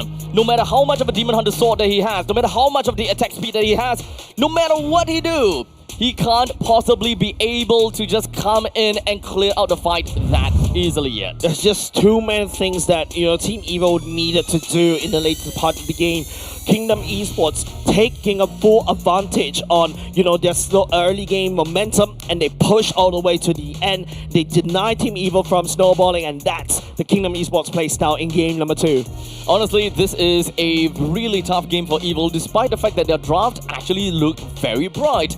Towards the later stages, it's already come to the point whereby the Claude is already popped off. It's already got full and maxed out items, and when at that point in time, Sailor still suffering a tad little bit because of the lack of targets. And remember, when it comes down to a artillery mage like Farsa, you gotta have to go for the squishies because you have so little amount of ammunition to work with, and your target gotta have to be a very high octane Yi Sun Shin. Yeah, and it's very hard to trap the Yi Sun Shin, right? Of course, the Feather Airstrike can only do so much, right? You really need powerful to kind of taunt up with the AOG or even be it the fledging with the taunt as well. But Yi Sun Shin is so slippery to catch, right? And so it's really all given over the side of Yon, but also another honorable mention, in my opinion, FMM picking up MVP, truly wonderful as well. The real world manipulation just prevents Team Evil from even stepping in to also engage these fights. So, of course, MVP of the game goes over to the hands of FMM, piloting the Eve with a total of 4:0:10. Not a single death to his name, with a total of 88% kill participation. Yeah, it's just a beautiful game coming off of Kingdom Esports, and this is the Yon that we want to see in game number 1, right? And this is actually really good, right? Because usually we expect Yon to be like, okay, I'm really strong in the I really need that momentum to keep going on. And it seems like he's able to recover from game number 1. He knows what he needs to do in game number 2, and he just goes and unleash the beast from within. And ultimately, this entire lineup for Kingdom Esports, they played in the early stages. It worked out great as long as it is a double fighter lead. And coming into the later stages, it is a lot of shred that you can expect to see from Drinsanity with all of that true damage because of all the embers, all the burning that is applied onto Aether, Powerful, and Gear. They had answers to tanky front lines. They had answers to back lines as well, as long as they're able to deal with Aether or Gear or Powerful. Yeah, and Gear, to a certain extent, he's actually receiving way too much damage. He has to just get out of there because Drinsanity does true damage. FMM could literally burn. Those are your DPS heroes. Yon comes in to basically just save the day, or be it to just making sure that the damage is really truly felt, and also clean up and also up the damage and try to burst down Sailor, right? And you also start to see, Aether unable to perform on this Virgin. It's because just of the sheer slow amount of slow coming out from the Eve, and also to a certain amount of extent that Xbox was a wonderful counter to what Aether wants to do. So ultimately, it's pretty fair to say that Evil should have a pretty good amount of damage all across the board from Ven, but it's still, it will still definitely take some time for him to eventually be able to rack them up. So far, though, Uranus have got 0% win rate in this lower bracket finals. Yeah, it's just, I would say that Uranus, this is not really his patch. I feel like even if you go for a Lapu Lapu this time for the side of Team Evil, that's actually okay, because the Lapu Lapu with the damage reduction does help, and also you're not really, you're kind of impervious to the slows, because every time you slash, you're actually moving forward. You're able to just reach to the real world manipulation, deactivate that, deactivate FMM, also do quite a decent amount of chunk of damage as well, and maybe that's something that of a miscalculation for the side of Team Evil, hoping that they're able to sustain and outlast to allow Ven to scale into the later parts of the game.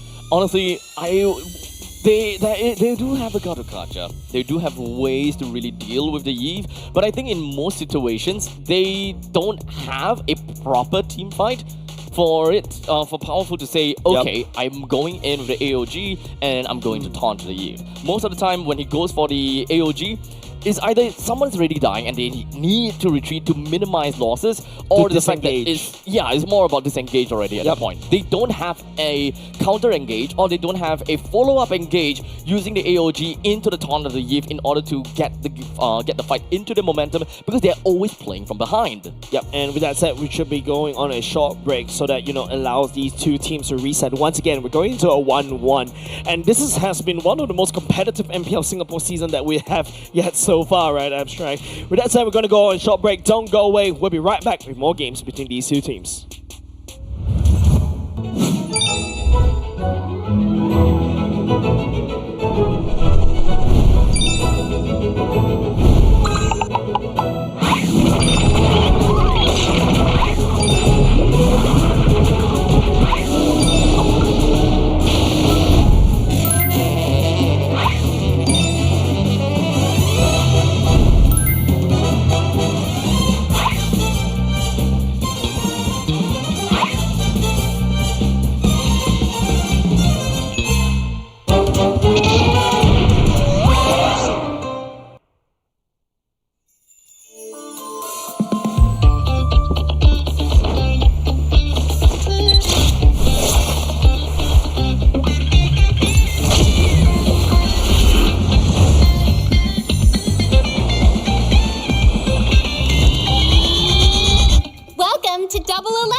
to MCGG Rising Stars.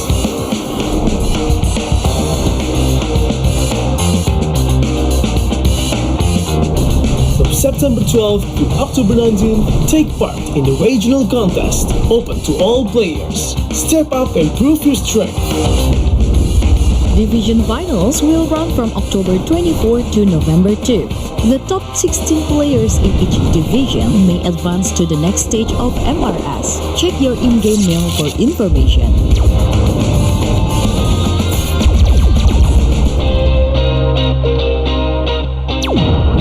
The S3 Finals group stage kicks off from November 8 to November 9. The top 6 players from each group will qualify for the S3 Finals semi-finals. The semi-finals will be held on November 15. The highly anticipated grand final arrives on November 16. The champion will earn a direct qualification for the first MCGG World Championship. The battle is on and the world is watching.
With you once again after a 1:1 series between Kingdom Esports and Evil.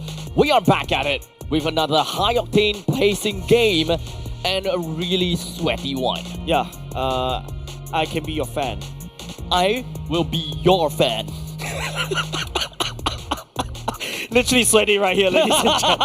Extremely sweaty with this one because it is a 1-1 currently, and you know, it is Team Evo that is kind of slated and also the fan favorites go to the grand finals, but this time round, Kingdom Esports says no and slam the door shut in game number 2. We need to see how they're going to be able to perform in game number 3 though. Let's be honest here, the games can't get any better from this, right? Yeah, it's definitely. Always back to back, just kind of one and done, just kind of ping pong back and forth.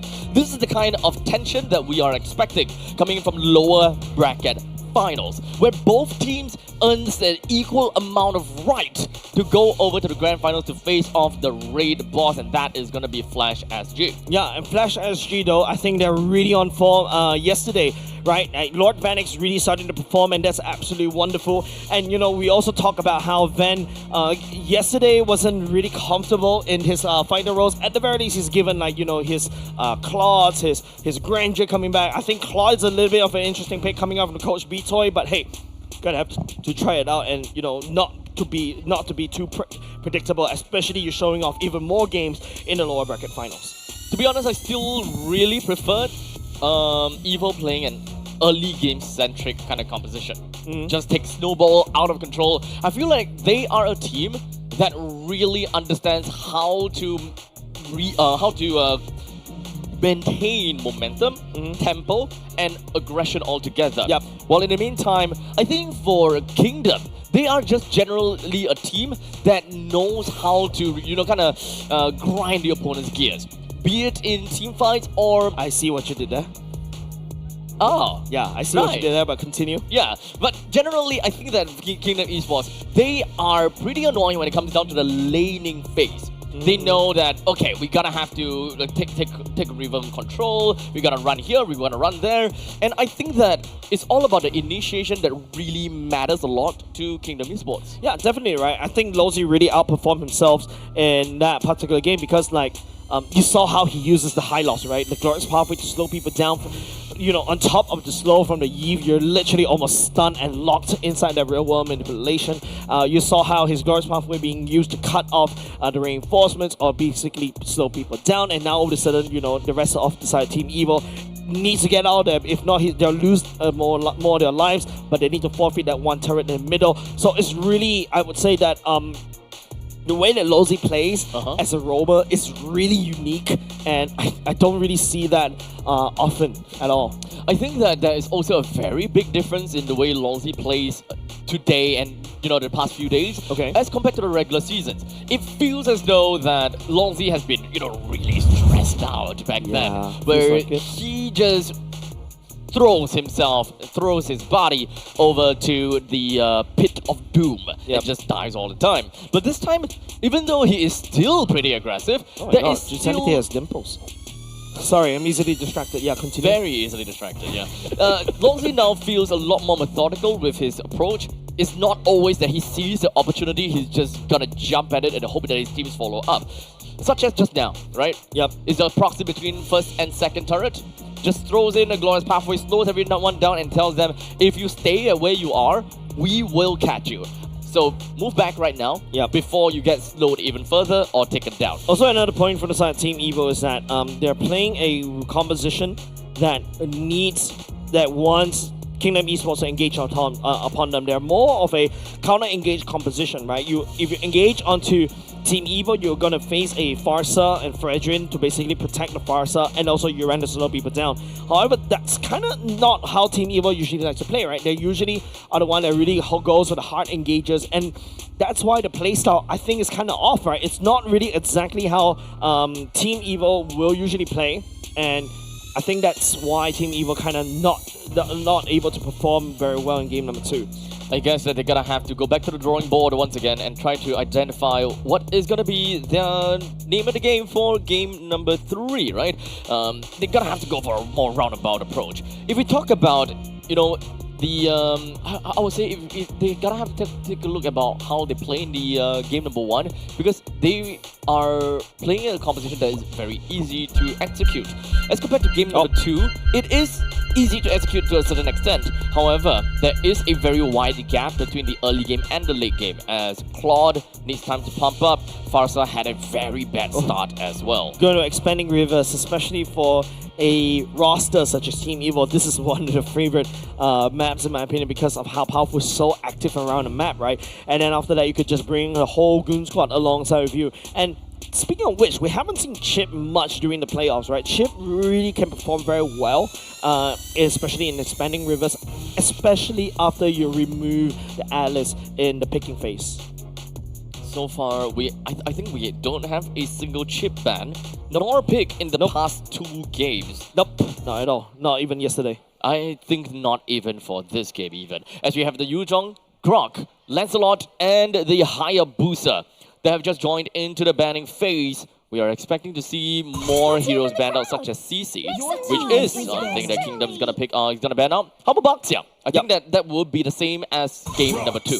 Nah, definitely. This seems like the exact same ban that the Team Evil did in game number 2. Lancelot, Hayabusa, Baxia as well. Immediately, first pick you should. Fair enough.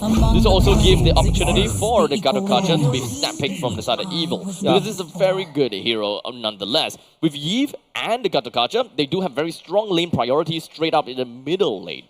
Yeah, Gadokacha has been like, first pick 3 times in a row in R1 position. Gadokacha, the AOG, just provides so much utility because it's a global ultimate as well. And on top of that, Team Evil this time around went for a Yves snap pick right off the back. Now, the Yves and also the Gadokacha works very well together because the box goes in, you could just slam everybody in with the AOG. That's extremely wonderful. But now Kingdom Esports on the other hand, what's their play? Now that they see what Team Evil has picked up for this. And I personally feel Team Evil this time around game number 3 got the better end of the trade.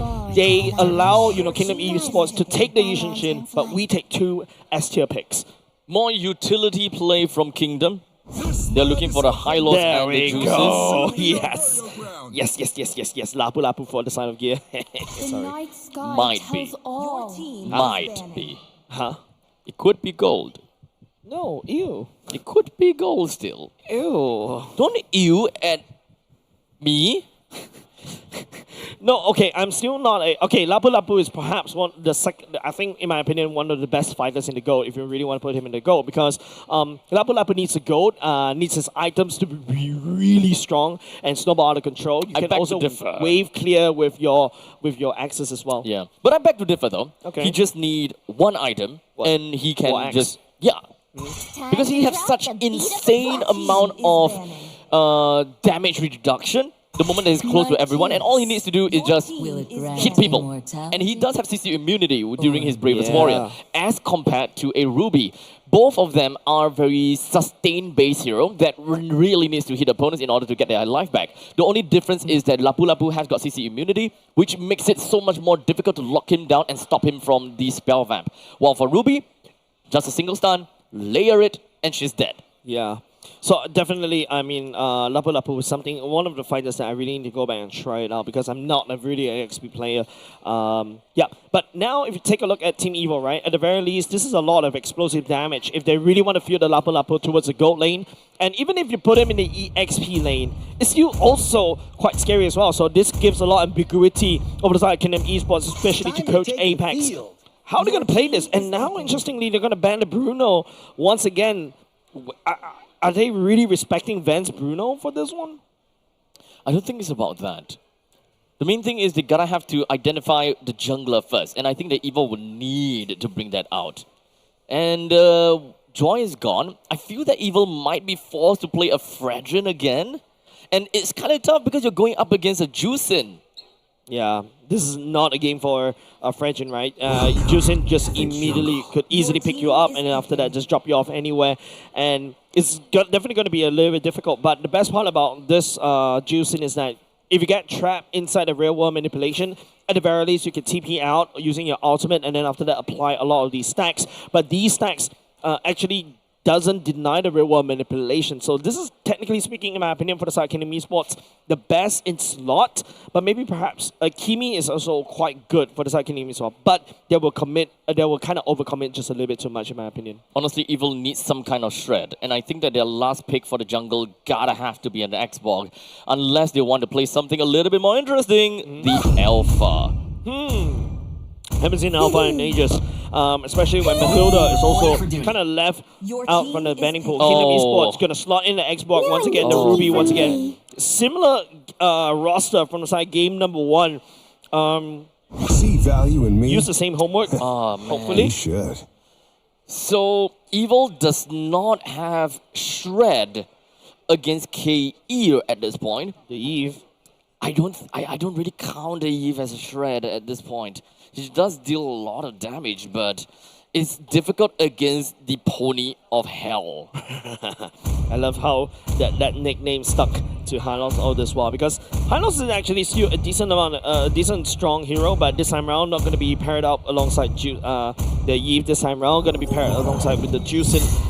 Still allows the Juicin to really focus on picking people up and then throwing them around. And now the Juicin is going to be fighting against Fredrin. Aether needs to really pilot and be really smart about this Fredrin, right? Like, you don't really want to step forward and then literally give FMM those stacks. However, maybe the alternative way for the side of Team Evil is just let Fredrin absorb the stacks from the side of Juicin, let Juicin run out of mana, and then once Juicin's out of mana, you could just re-engage back in together as a team. Honestly, I think that Evil is being dealt a very dirty hand. The fact that they can't play the X-Ball into the jungle, and the fact that, we don't see Alpha all that much, but I still much prefer the Alpha. With the fact that now Fredrin, to be fair, Fredrin and Alpha suffers the same fate. is the fact that the moment they go in, they have no way out unless they play heroes such as a Mathilda.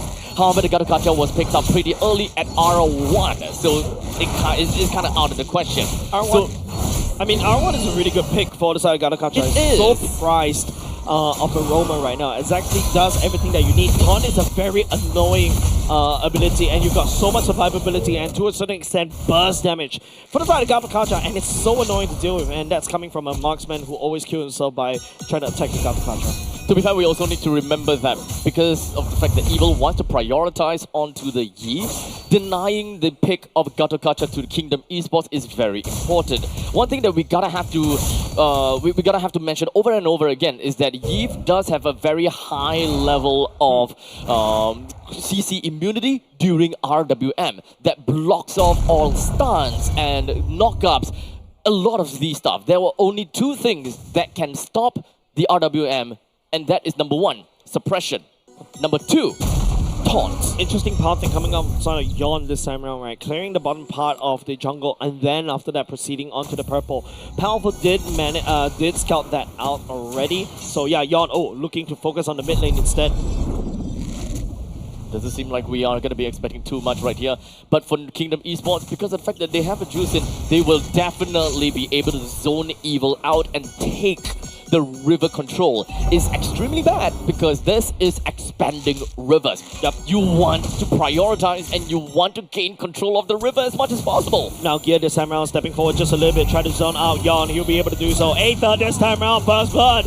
Funeral side of FMM, and now the real world manipulation on the side of Sailor to zone. But it's Gear stepping forward with the Lapu Lapu. Will not be able to slice and find insanity. The members with the Kingdom Esports stepping forward as well. FMM once again picks up another kill for himself. That's what you would expect from a Juicin. Without the reason and without an answer to the Juicin, you are essentially going to be giving away a lot of this early game control over to Kingdom Esports. And FMM can play literally as a cockroach. Right in your face, with Evil not having much of an answer right on.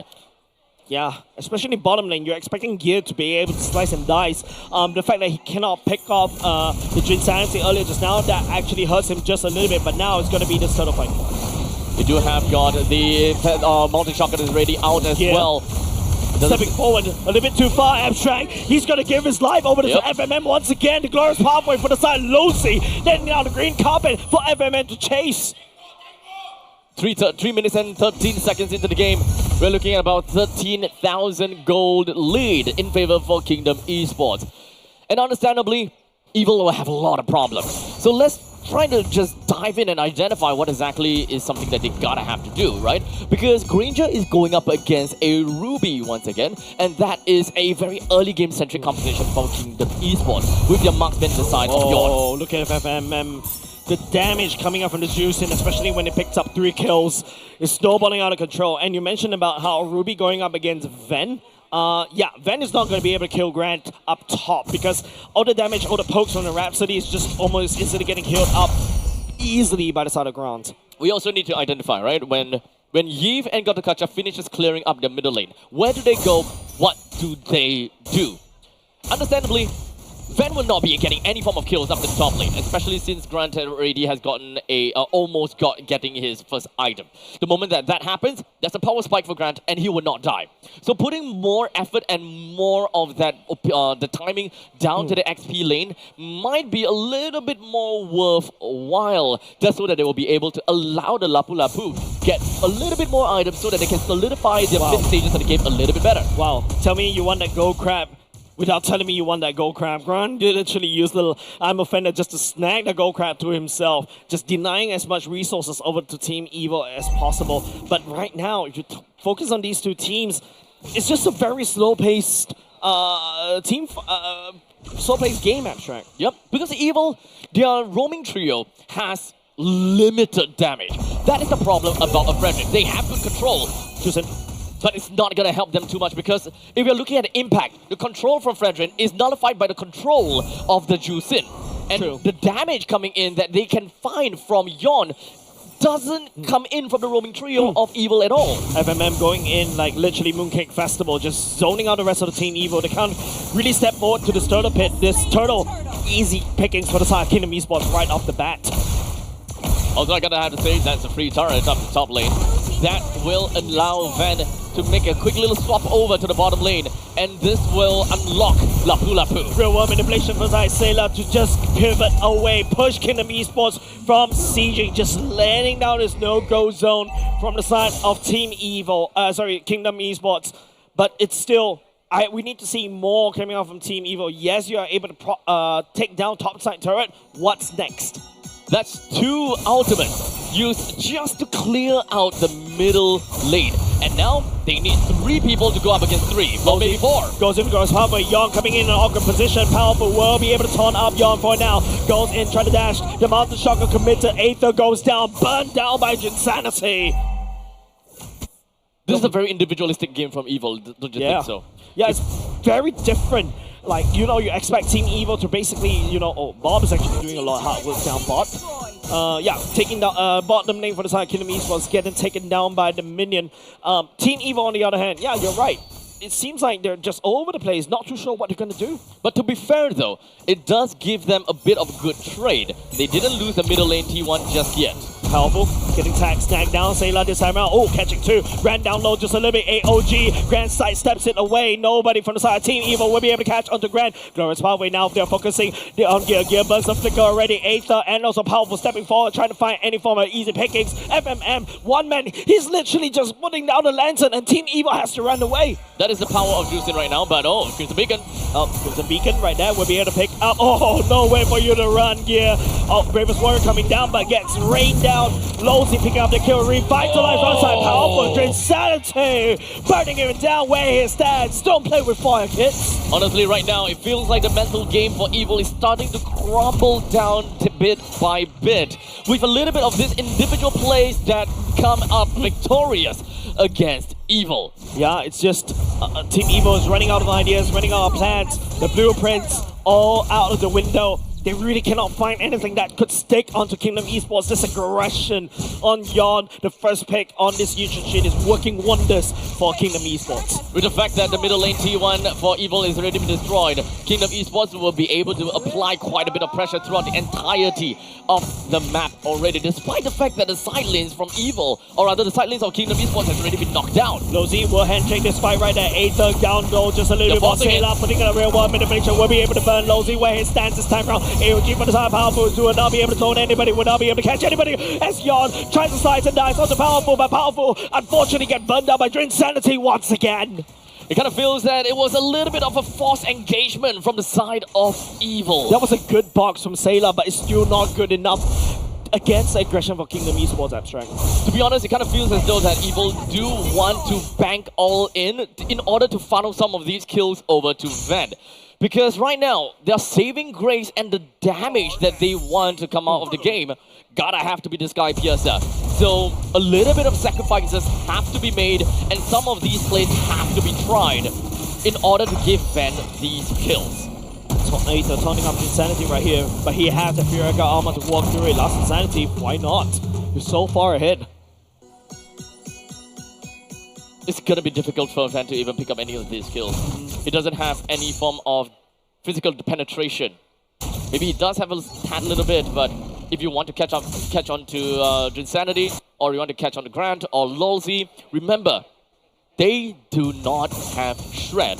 Their bruises cannot shred. So as long as Evil jumps into a team fight, they can bruise up as much as possible, but you can expect the best that they do is probably half HP of Kingdom, especially since they're playing from behind. You talk about armor penetration, Van agrees with you, picks up the Malefic Roar for himself. So this is the time where Team Evil, if they want to do something, they need to win this Lord Pit fight.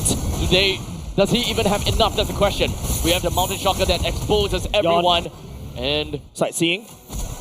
Just a little bit. Goes a little bit too far. Gear stepping in. Bravest Warrior already activated. Crimson Beacon for the side. FMM activated. Mountain Shocker Aether in the Lord Pit right here. He takes the Lord away from Kingdom Esports. And now Kingdom Esports, they are angry. They're looking at Gear. They're looking at Powerful. Picking up one people at a time. And they will be able to take down Powerful. A small little incentive for Evil. They managed to tally out the fight a tad a little bit by taking out the Lord. They now have managed to buy themselves a little bit more time in order for Ven to pop off a little bit longer. And this is actually a fight that they wanted, because whenever they have the Lord, it will force the opponents into the base. But it doesn't seem like Kingdom Esports is intimidated at all. Nope, it's just Team Evil trying to buy some time as quickly as possible. Ven needs those guys pierce the stack desperately, right? And if you notice how it was a very good sacrifice from the side of Gear to basically try to zone the rest of the Kingdom Esports away. But, you know, Kingdom Esports is still able to handshake this still properly, right? There's no damage done for their infrastructures. 8,000 gold in 8,000 gold in terms of total economy for Yawn. And in the meantime, 7.6 thousand gold for Granger. These two position 1 players are going at it with one another. Yeah. And unfortunately, for Evil, Kingdom Esports have got the upper hand.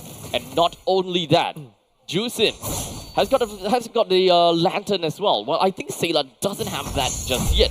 So we need that shred from Evil as much as possible. Catching on to Lozy, this is a good position from the side of Team Evil. Transcending desperately trying to come in with the burn, try to just cut the losses just a little bit. They'll be able to do so. Kingdom Esports, that was a wonderful catch from Team Evil, but none of it sticks.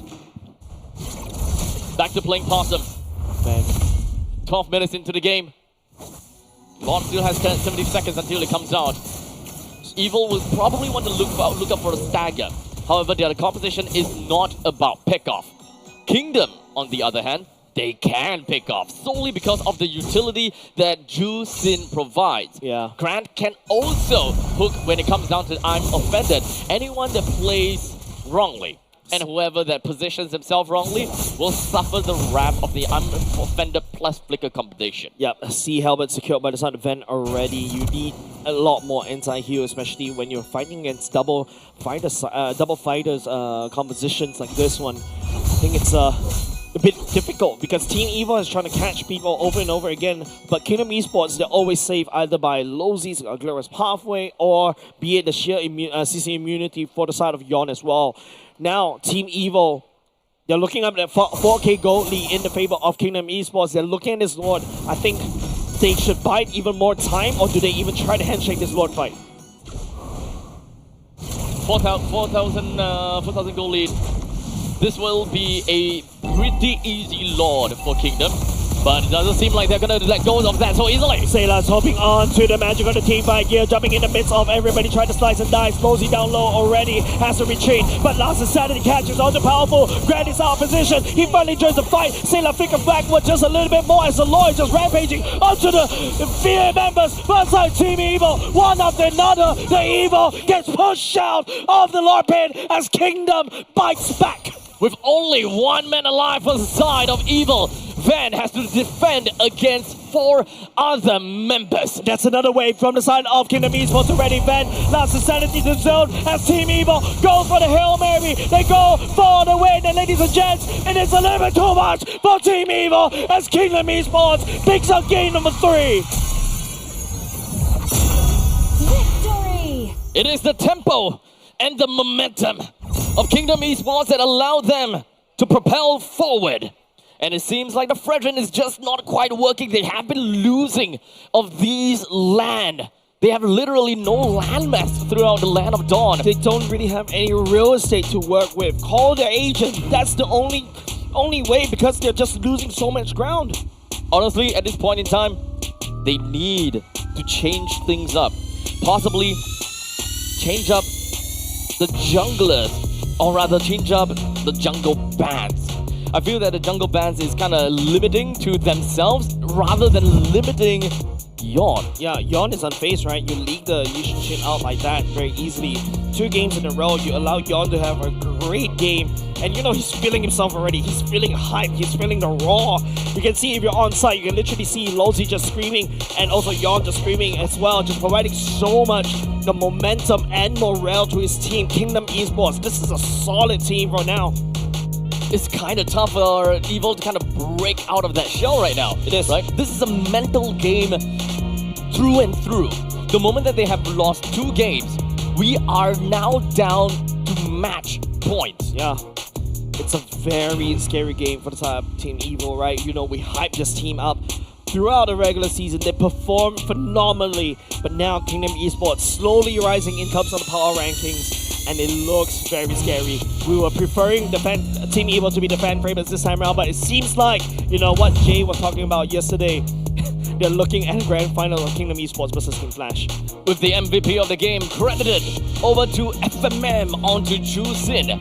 Again, 3:0:9. With a total of 92% kill participation, Jusin is literally the bane of Evil's existence. Yeah. With no one that have a proper way to dive.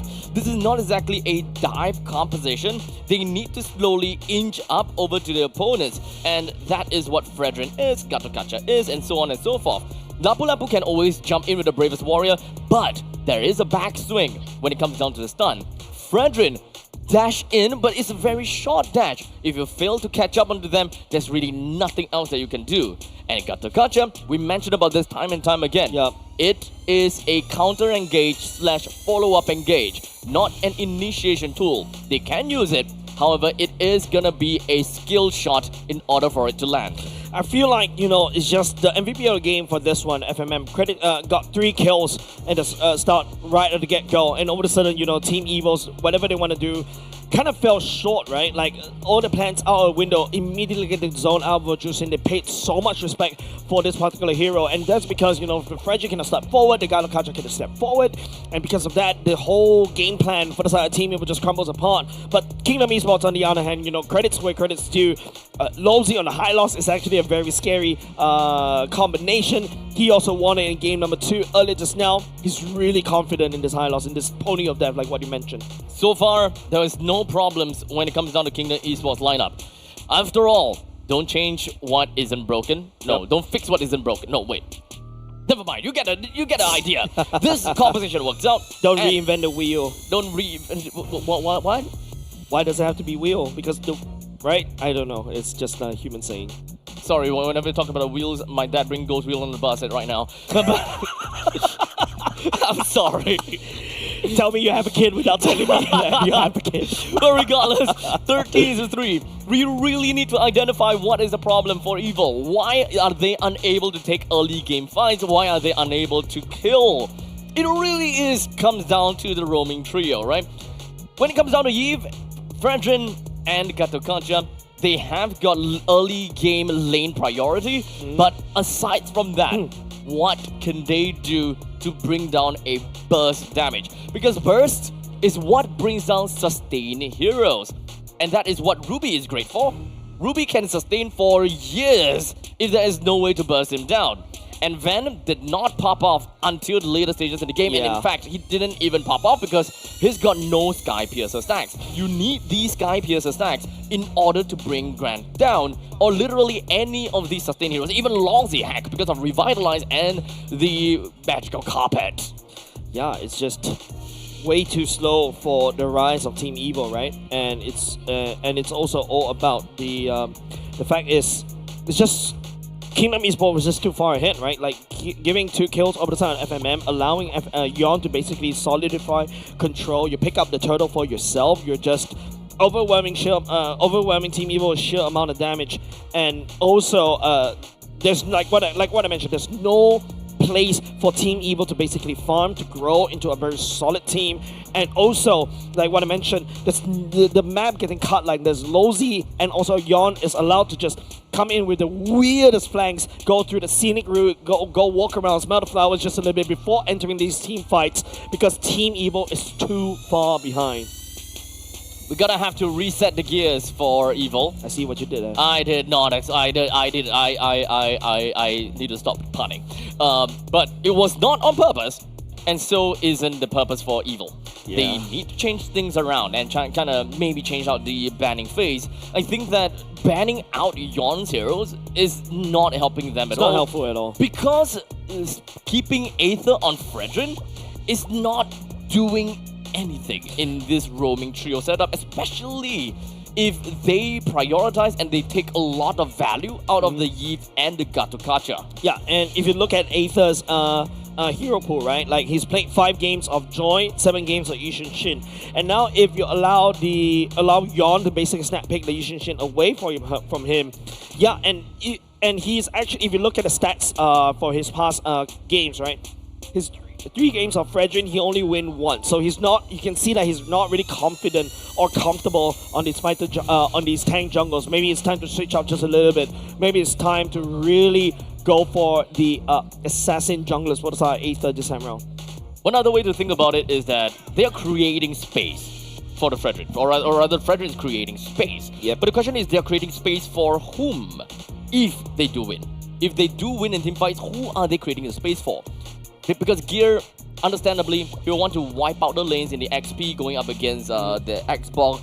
Understandably, it's not going to be super easy as well, right? Because the Xbox can deal true damage. Yep. And that is painful to deal with. That is the skill matchup in the XP lane itself. And in the gold lane, it is a Granger that will be stuck in lane because Grant will always be able to wave clear faster and leave the lane faster. Yep, you see the damage dealt by the side of Van, 52k, and you compare that to, you know, what Kingdom Esports has packed for themselves. Like, Drinsanity is dealing like, what, 35k damage in total, FMM 36k, Yawn also 41k. That's a lot of damage that Team Evil would not be able to hold, right? Like, even though, yes, technically speaking with the Lapu Lapu, you do have the damage reduction, but true damage is something that's really difficult for you to deal with.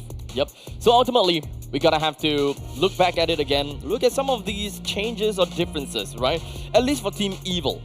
They did manage to win 1 game with the Fredrin, which is the very first game. But I would say that the difference is that they had the Grok versus the Gatokacha. Grok, at least in the early stages of the game, does have some semblance of damage. Have you seen the damage coming in from a wild charge? Or rather, a tectonic charge? Yeah, they changed the name. Yeah, unknowingly. Doesn't say in patch notes. But as compared to an AOG, yeah, it doesn't say in the patch notes. Correct. As compared to the AOG, right? Yep. AOG, number 1, has a longer backswing. Number 2 has got, what, minuscule amount of damage. If you want to fight, if you kind of want to look at it in another way, the one that he punches the floor and he erupts the ground, it's the damage over time. Yes, damage over time has got a lot of damage, right? Over time. Yep. But they need to be inside. So it's mostly more used as a wave clear skill rather than to help deliver burst damage in a team fight. Yeah, I think the burst damage from the Team Evil, they're hoping Lapu Lapu was able to do so. Technically speaking, as a Fredrin is a very interesting hero, right? Like, the fact is, like, you do damage over time, in a sense, because you're constantly layering your skills over and over and over and over and over again. But at the same time, you also have this massive burst damage on the Praise's Wrath. If you notice, even that previous game, the Team Evil wasn't able to use any form of Praise's Wrath at all because the burst damage, or basically the damage coming out of Kingdom Esports, is way too much. Xbox is literally burning him down where he stands. There's also Juicing that's also picking him up. Then all of a sudden, your combo is not in a good position. You're not in a good position to land down your combos, and then your combos get reset. It's very hard to maneuver using the Fredrin, especially against a Juicing. Now, earlier just now in game number 2, where it was a Fredrin once again, and it's a Yeve, right? The Yeve can literally slow you down, and even before you can actually step forward to bonk him once again, you get burned down by the Yeve damage. So, I think that Team Evil just needs to play more bursty heroes, such as to completely eliminate the Yeve. Yeve is great. Yeve is great. However, I think that things are not just working out for them, given the way that it's played out. If they want to play a Fredrin, then they need some kind of bursty mage. And coming in from Sailor, hey, maybe we'll see a Kagura. Wow. I mean, they did play the Farsa though. Yeah, they did play the Farsa in that one game, but the Yushin is just too slippery. Also, another thing is Kingdom Esports very comfortable on this Yushin. Maybe it is also time to look back and ban that away because, like, yeah, the Hayabusa, the Lancelot, you gotta ban it away. And if you notice, in 2 games in a row, Team Evil goes in the red side. That means that, you know, the Baxia, you need to sacrifice 1 ban slot for the Baxia. At the same time, you also need to sacrifice the Lancelot ban as well. There's so many things to ban out.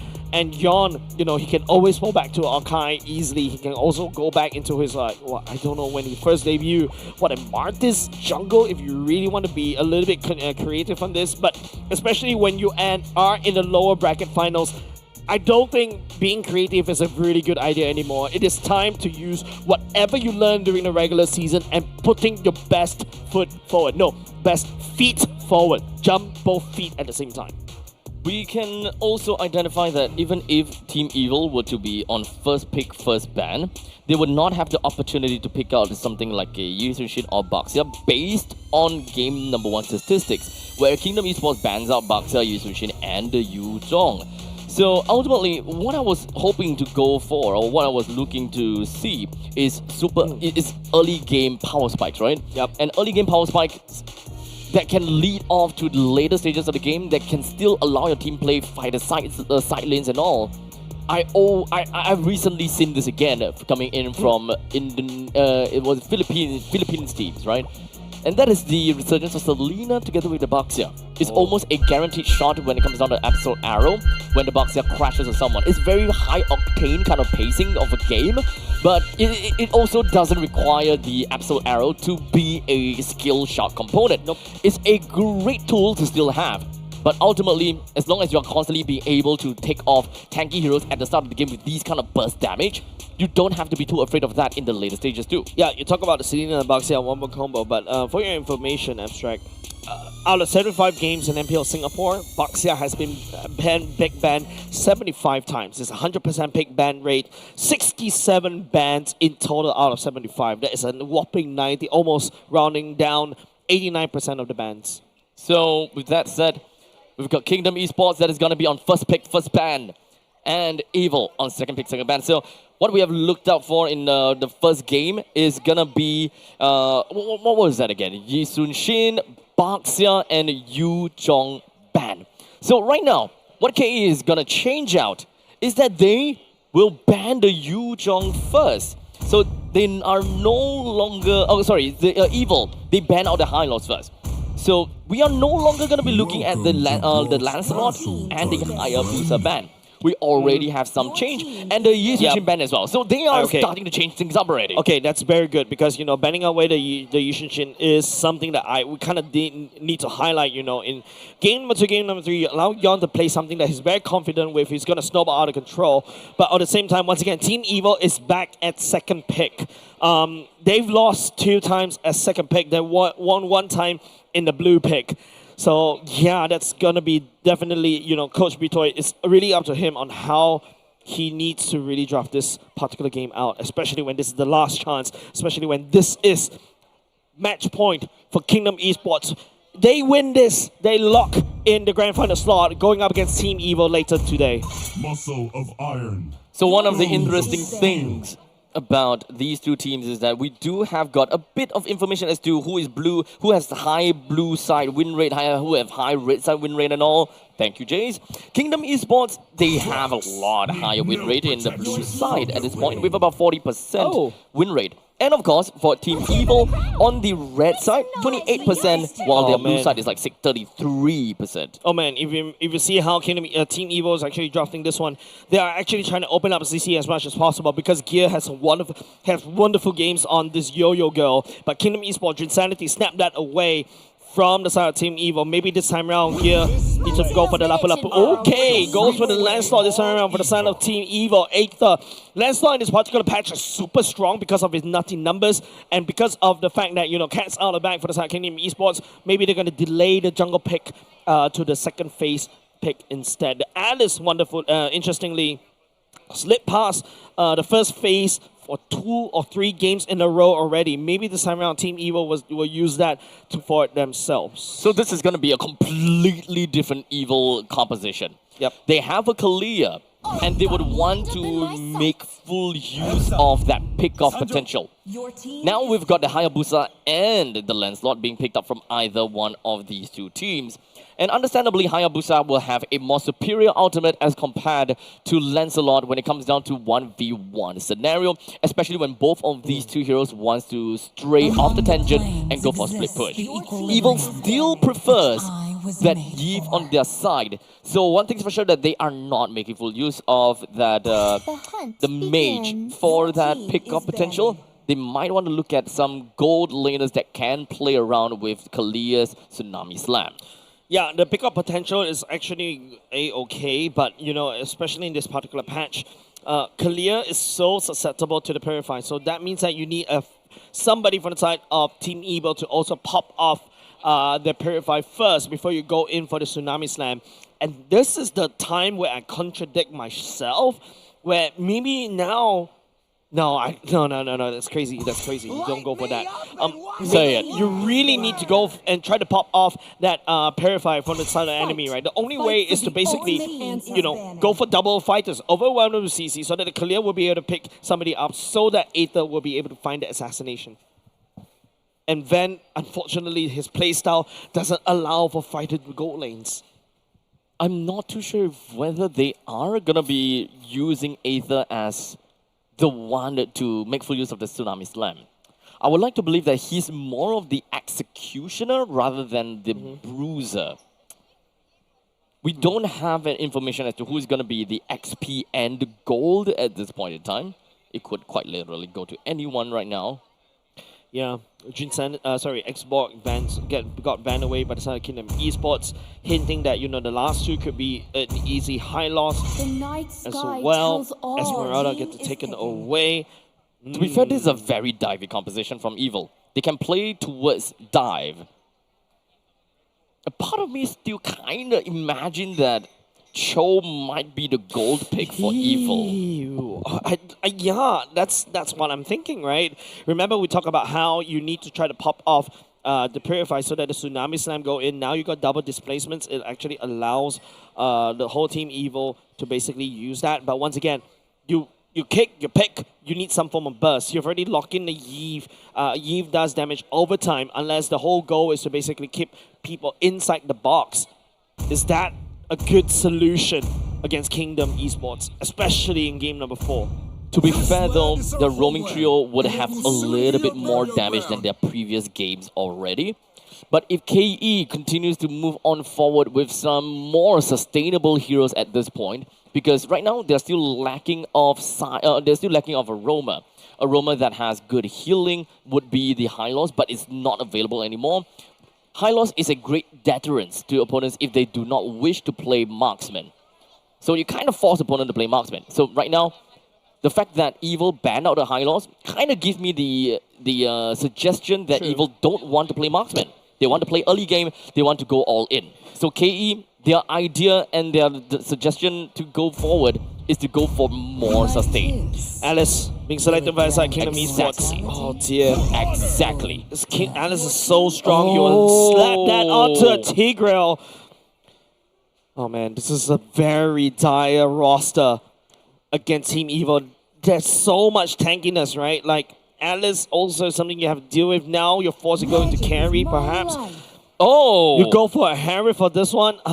Yeah, I think you can, but Zaman Force right inside the passive or even the TOR for the side of this Alice. I'm not a huge fan of this one. They have to do or die with this one, ladies and gents. The fact that the Harif is picked really just tells me the fact that they respect KE's amount of crowd control, or rather, the intensity and impact of the crowd control. Because whenever you pick up a Harif, you know you have to pick a Purify. Yep. No other battle spells would fit Harif in most situations. So if you know that your marksman needs a Purify, Harif is the way to go, because there's only realistically 2 proper crowd control from Kingdom. Yeah, but then those 2 proper crowd control for Kingdom are zone denials. Harif is so prone to zone denials because if you're literally pushed out from your Zaman Force, you really cannot do a decent amount of damage, or basically you cannot do your constant DPS. So it's all up to this one. But at the very least, Team Evil, yes,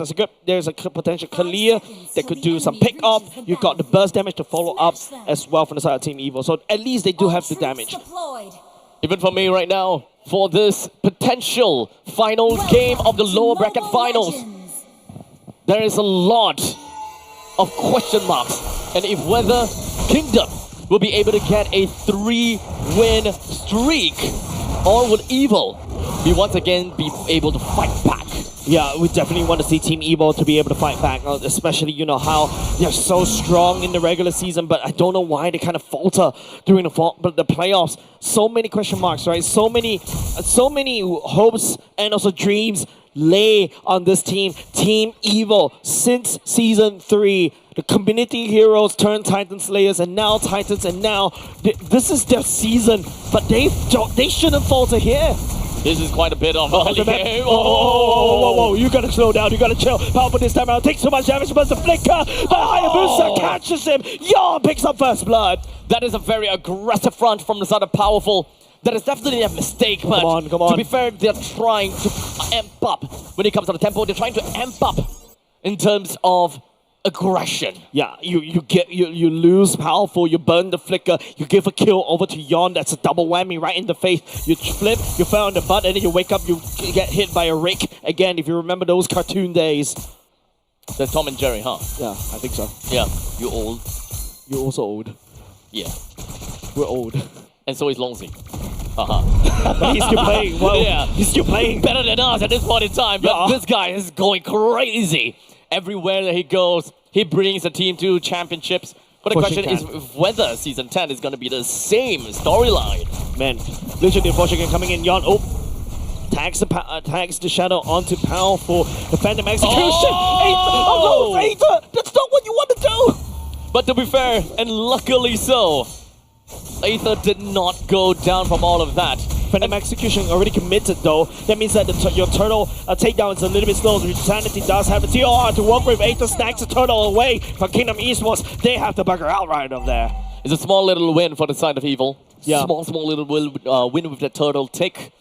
As now both of the teams, they're going back to their old lanes and to really have a test fight for distance. How are things gonna look like for both sides? Understandably for Kingdom Esports, they don't have very strong control in the river lines in the early stages of the game because they lack damage. So this is kind of the same situation that Evil was having in game number 2 and game number 3. So what is Kingdom Esports' answer when the opponents clearly have got higher damage than you? I don't know, man.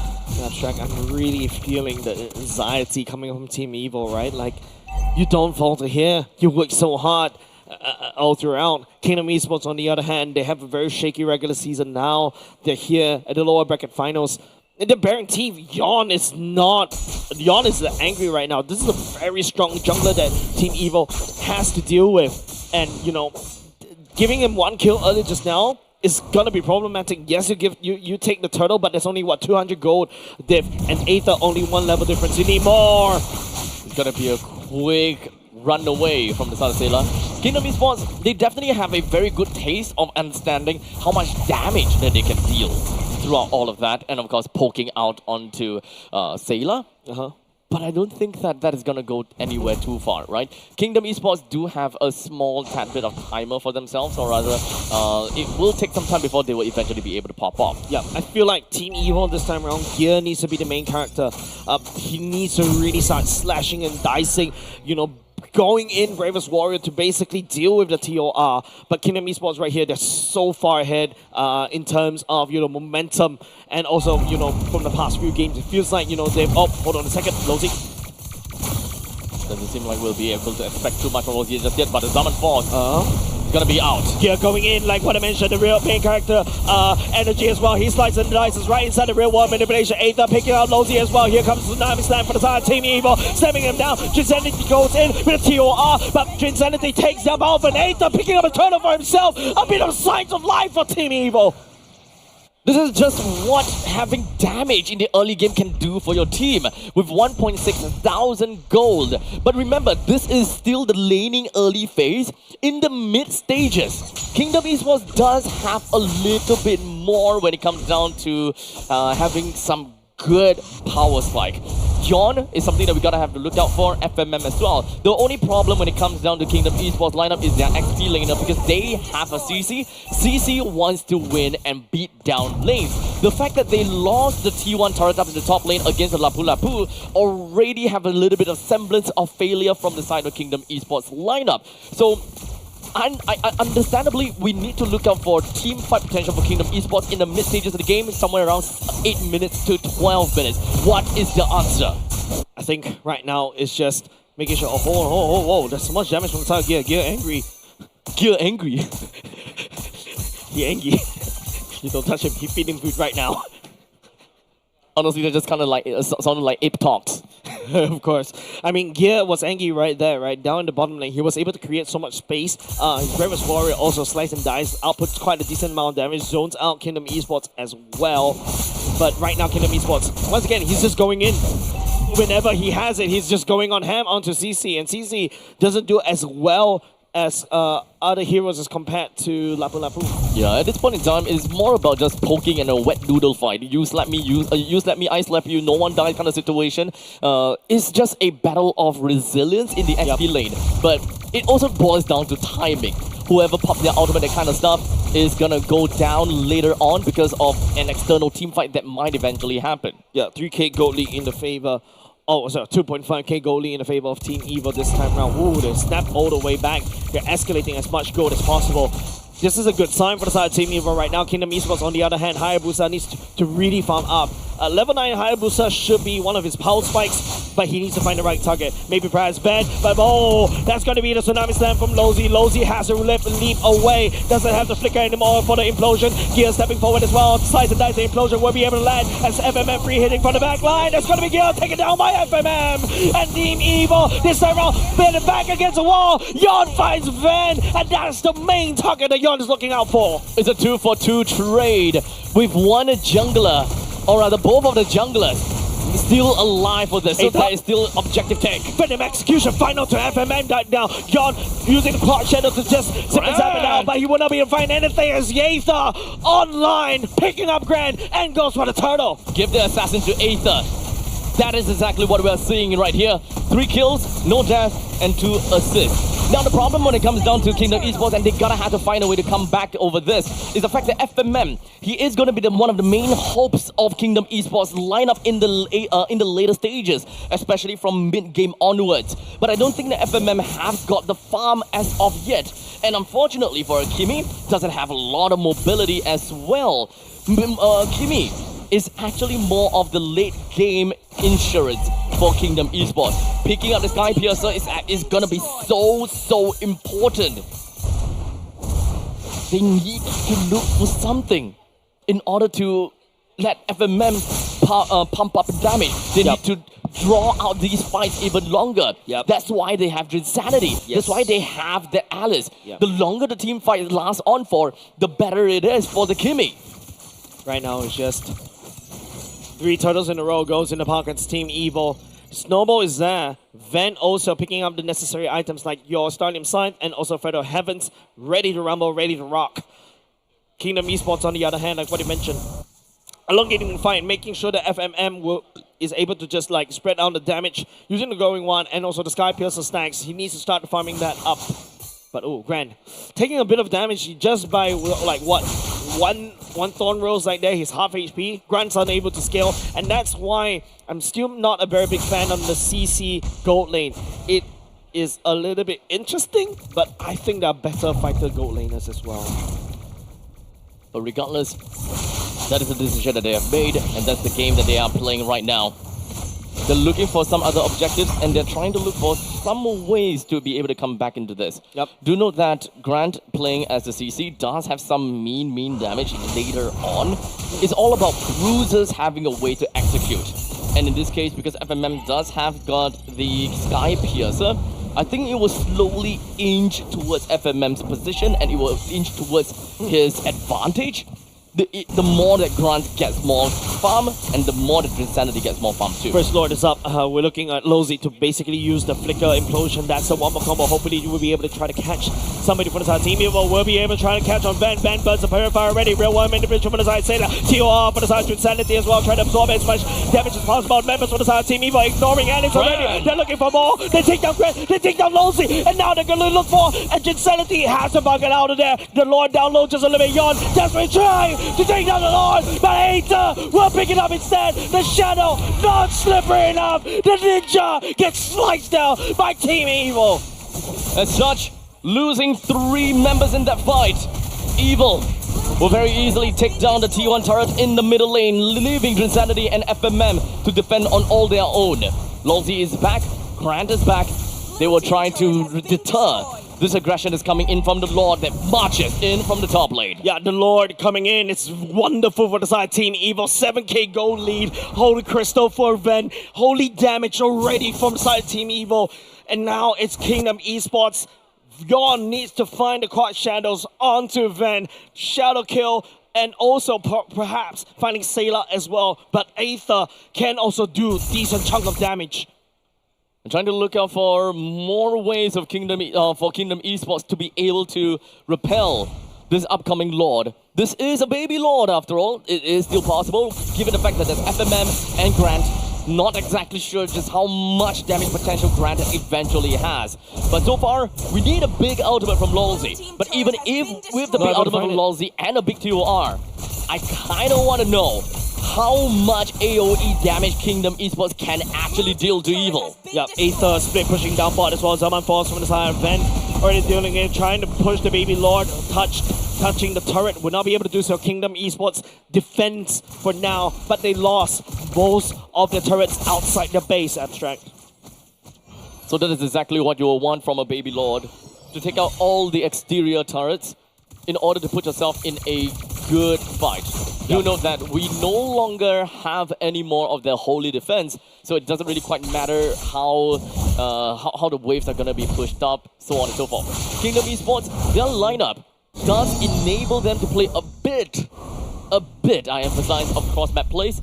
So Yon can eventually make his way to either top lane, middle lane, or bottom lane, but understandably, because of the amount of HP left in the top lane T1, that top lane it might very likely be the target of Hayabusa's split push, which, as you can see from the side of Evil, they seemed a little bit more biased to the top lane. The main damage dealers needs to be able to do their jobs, right? But it seems like the Hayabusa, yes, the Malefic Roar is really good, but more pressure on... Aether. Calm down, bro. Fortunately, the Thorn Rose did not manage to connect. But it's not really gonna matter too much. It's more of a poke. It's more of a drive away kind of situation. And also a very good way for Aether to gauge just how much damage his Thorn Rose could potentially deal over to the main bulk of the enemies. I can tell you, one Thorn Rose onto Grant, that's almost half HP gone. Half HP. That's actually very scary because especially when you're a fighter, right? And if you're so prone to assassins doing that to you, you really have to think twice again, especially how you path and where you path. Do note that we are 13 minutes into this game with 9,000 gold lead for Evil. This is the kind of aggression that you will want from a micro-based team. Bravest Warrior already will be able to try to push. Implosion coming up from Lolzy, but it seems like here is unfazed. Aether picking up a Lord for himself. Very well manipulation from the side. Sayla and Scratch just barely take Sayla all the way back with the critical. It doesn't really matter because the members from the side Kingdom Esports are falling apart. Aether will be able to slice the Thorn Rose onto Kingdom Esports' neck. Unfortunately, it does seem like Aether has been outplayed by Yon. Baited out a couple of that Phantom Execution and the Thorn Rose. But that does help a little bit when it comes down to pushing in. Bottom lane, T3 will now effectively be destroyed. And the main four of Evil will march in. Team Evil marching in. They're looking for the win this time. They're looking for the Hail Mary. They're looking for the goal. They're looking for the equalizer. Crack open, mid open. The Lord slicing down top. As also Team Evil looking to cycle. The Summer Force going in. The Lord slicing and icing. Lolzy trying to defend the TOR as Kingdom Esports. They repel Team Evil after another. Makes a bit too much. And Team Evil slice, dice, and crush Kingdom Esports. One after another. No more defenders. But it's like Kingdom Esports. Team Evil equalizing the scores. Evil held strong throughout the entirety of game number 4. With a very strong outcome in the early stages. They pretty much played their hearts out as well. And of course, managed to hold on to momentum. That is exactly what I was talking about for Evil, as they play very strong momentum and tempo game. In the meantime, I feel that the more that I see these two teams fighting one another, the more I feel that they, for Kingdom as well as Evil, they have relatively similar play styles, right? They are all also very micro-intensive. They play a lot for team fights and they play a lot for the early game. In fact, this current meta of MLBB relies a lot on early game pressure and relies a lot of early game power spikes. Yep. As long as you have all of that, you actually don't have a lot of comeback mechanics in your team, even if you're talking about triple marksman composition kind of thing, right? It can happen, but it requires some failures. It's not massive failures, but some failures. Well deserved on the MVP screen. Aether coming back online.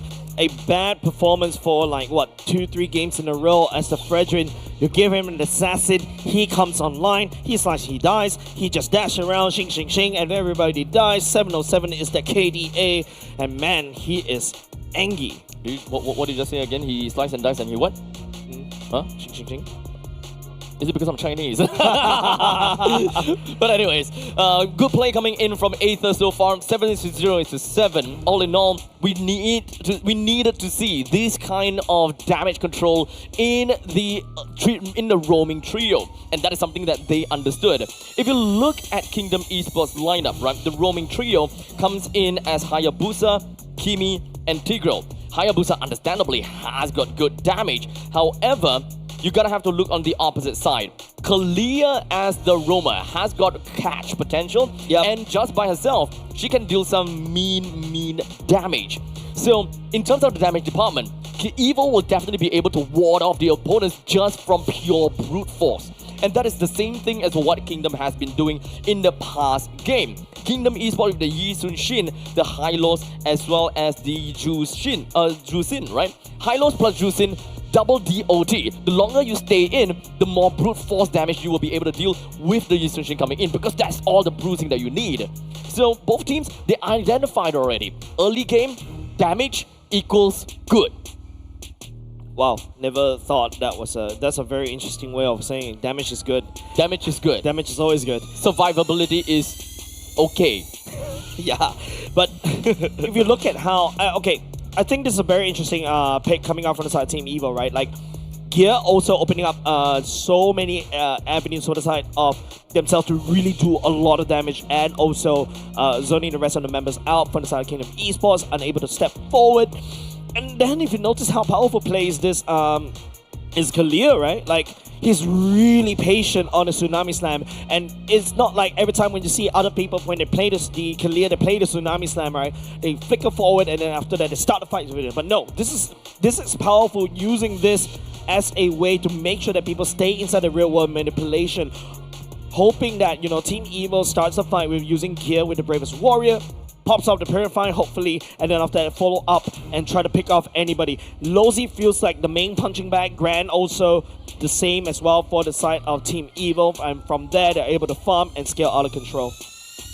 Now, of course, when it comes down to this game, there is a main problem, and that is Kingdom is unable to take any standing objective nor neutral objectives. Yep. They were starved out, and they were unable to funnel any of these farms for anyone, actually.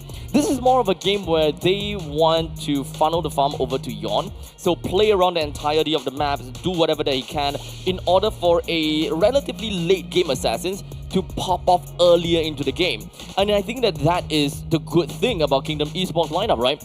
They don't see a need to funnel farm over to Drinsanity or FMM Grand or Lolzy. Most of these lanes and most of these jungle farms should go to Yon, which would explain the fact that Yon have a total of 9,000 gold to himself. Yep. But I think the problem also derives from the fact that there is no zonal changes.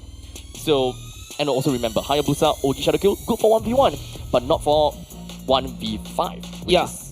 If you're unable to land your shurikens properly, and you know, because of the RNG, how Shadow Kill just pour him out all the amount of damage right there. There's also another thing, if you notice during the damage charts as well, Kingdom Esports is unable to do as much damage as compared for Team Evo. Team Evo, hey, that Ven on the Harif, man, it's so good to watch, because yeah, Ven is back online as well, and he's able to just output the damage, especially in those small little choke points. And all of a sudden, the Alice doesn't seem very scary anymore, right? Like, yes, the TOR goes in, there's also a Tigreal as well, but you know, the main damage dealer from the side of Team Evo, namely the Harif and the Lapu Lapu, and to a certain extent the Yves as well with the real world manipulation. Heck, if you notice, the TOR is always casted right inside the real world manipulation itself, and what Harry can do, Purify, and then after that, Zamorphos, Zippy Zappy Zoom, he doesn't really require to literally walk around. Everybody's trapped inside, they will receive most of the damage from that first skill of Harry.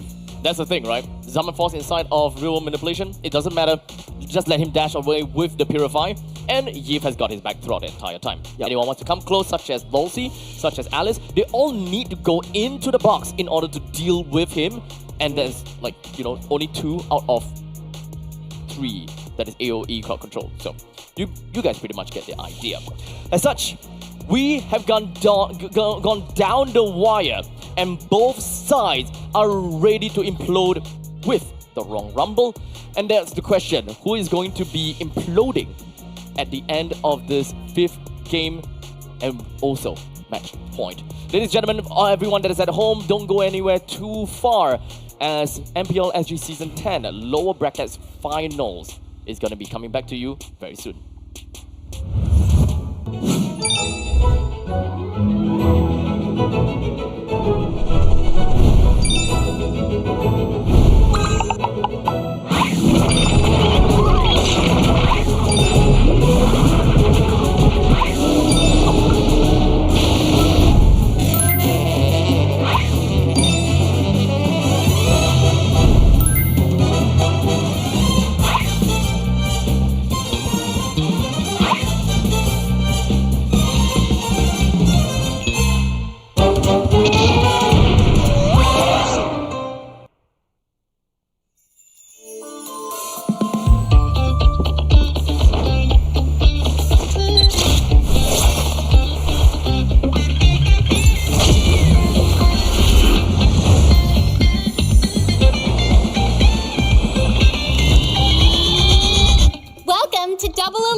Welcome to MCGG Rising Stars.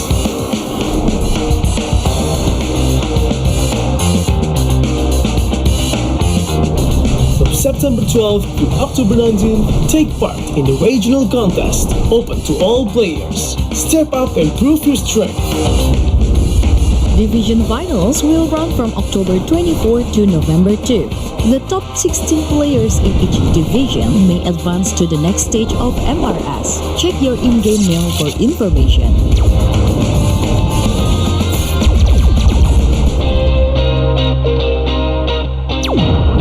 The S3 Finals group stage kicks off from November 8 to November 9. The top 6 players from each group will qualify for the S3 Finals semi-finals. The semi-finals will be held on November 15. The highly anticipated grand final arrives on November 16. The champion will earn a direct qualification for the first MCGG World Championship. The battle is on and the world is watching.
Welcome to MCGG Rising Stars.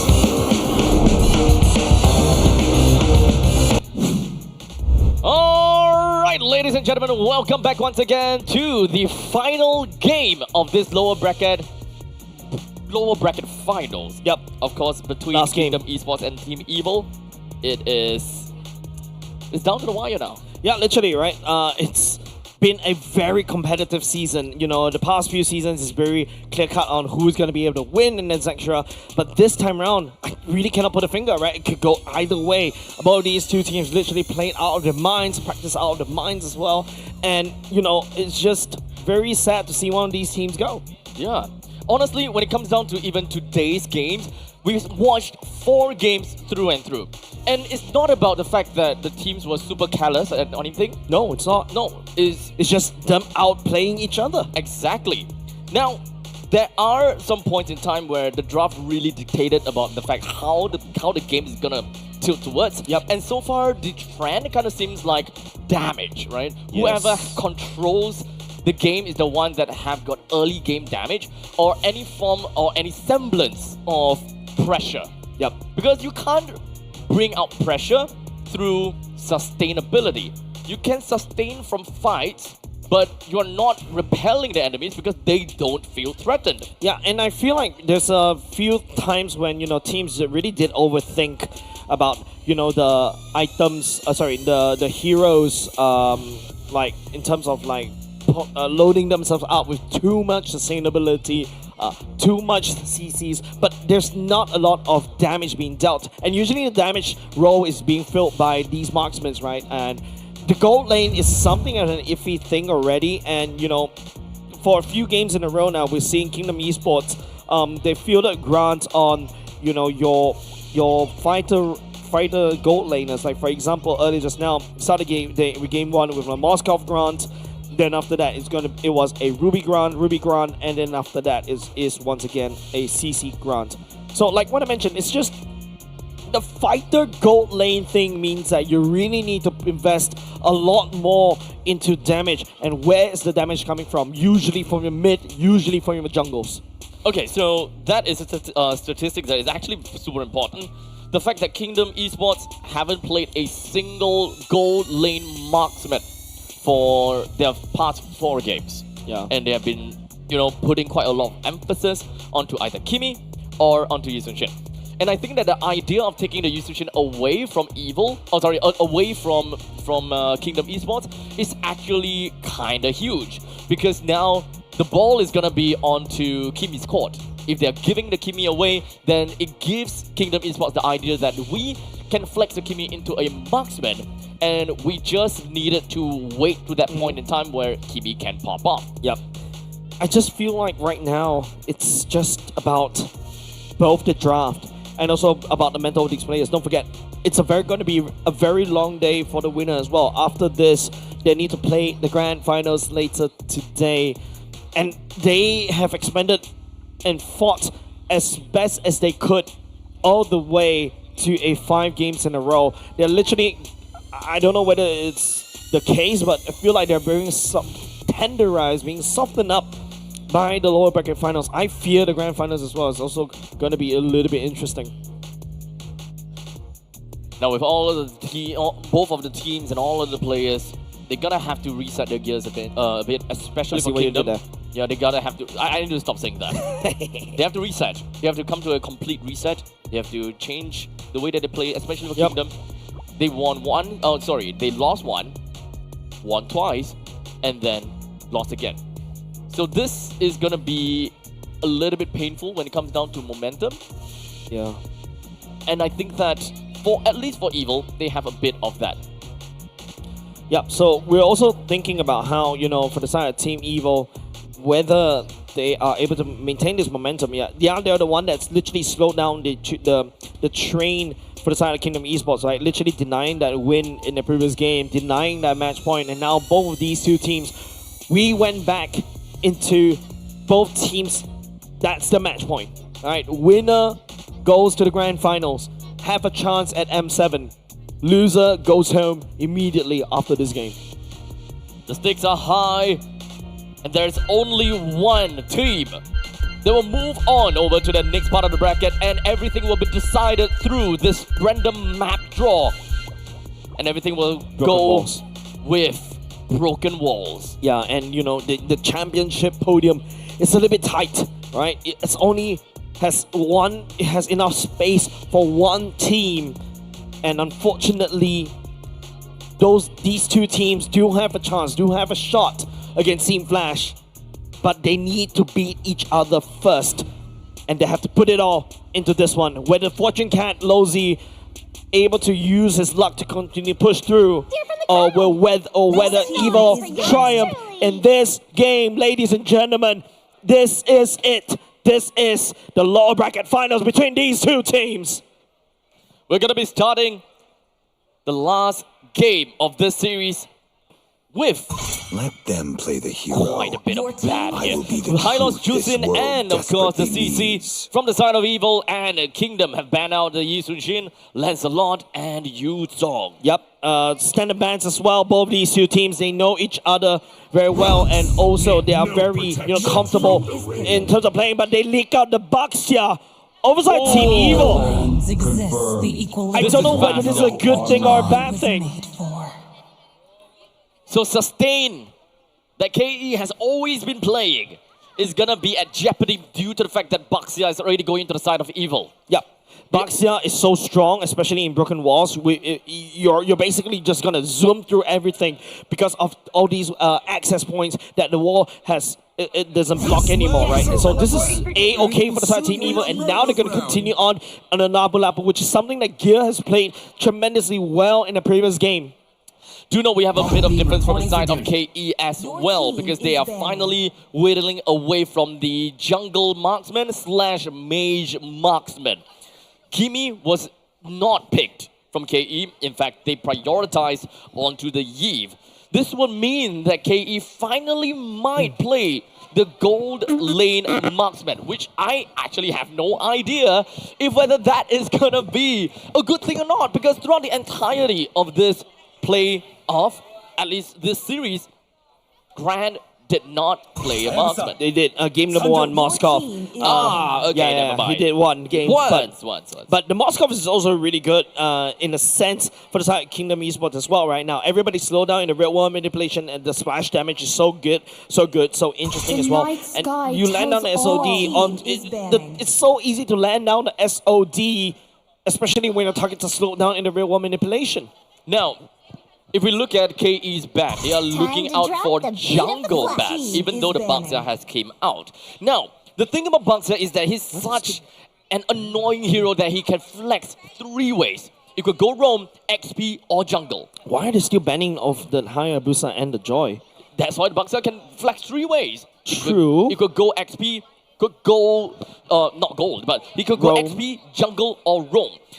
Mage is already been settled out, and that is going to be the Kimi. So right now, Baxia still doesn't tell us anything. Lapulu could go gold. That means that Baxia can still have three other lanes that he can kind of go into. Yeah, let me drag a whiteboard behind you, and you're just literally going into conspiracy theories as well, because this is, I think, also confusing for Kingdom Esports side, right? Like they're wasting two bans, allowing Team Evil to really navigate around all the draft, and now Team Evil takes away the Ruby and the Esmeralda for themselves. They're looking at the Harith, definitely. For the side of Kingdom Esports, on the other hand, do they snap pick a Harith here to counter pick that away from Team Evil? Because since Team Evil has already taken away the Esmeralda, they're going to take the Grandeur instead. Now we're back into familiar territory. It's something that, your standard gold lane marksmen is still happening right here.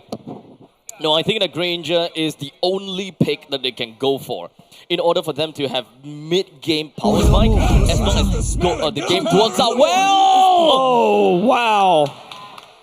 Franco fought powerful. A pick-off composition. This is purely pick coming off from the side of Team Evil.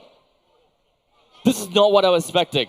You do have pick-off potential from the side of Evil, but technically when it comes down to roaming trio, yes, you have some damage from Baxia, but it doesn't necessarily mean that this is a very bursty composition from Evil. It still have got late-game insurance when it comes down to the Harith and the Kimi, both of which can play and field in for the marksman role, but aside from that, that's pretty much all. Yeah.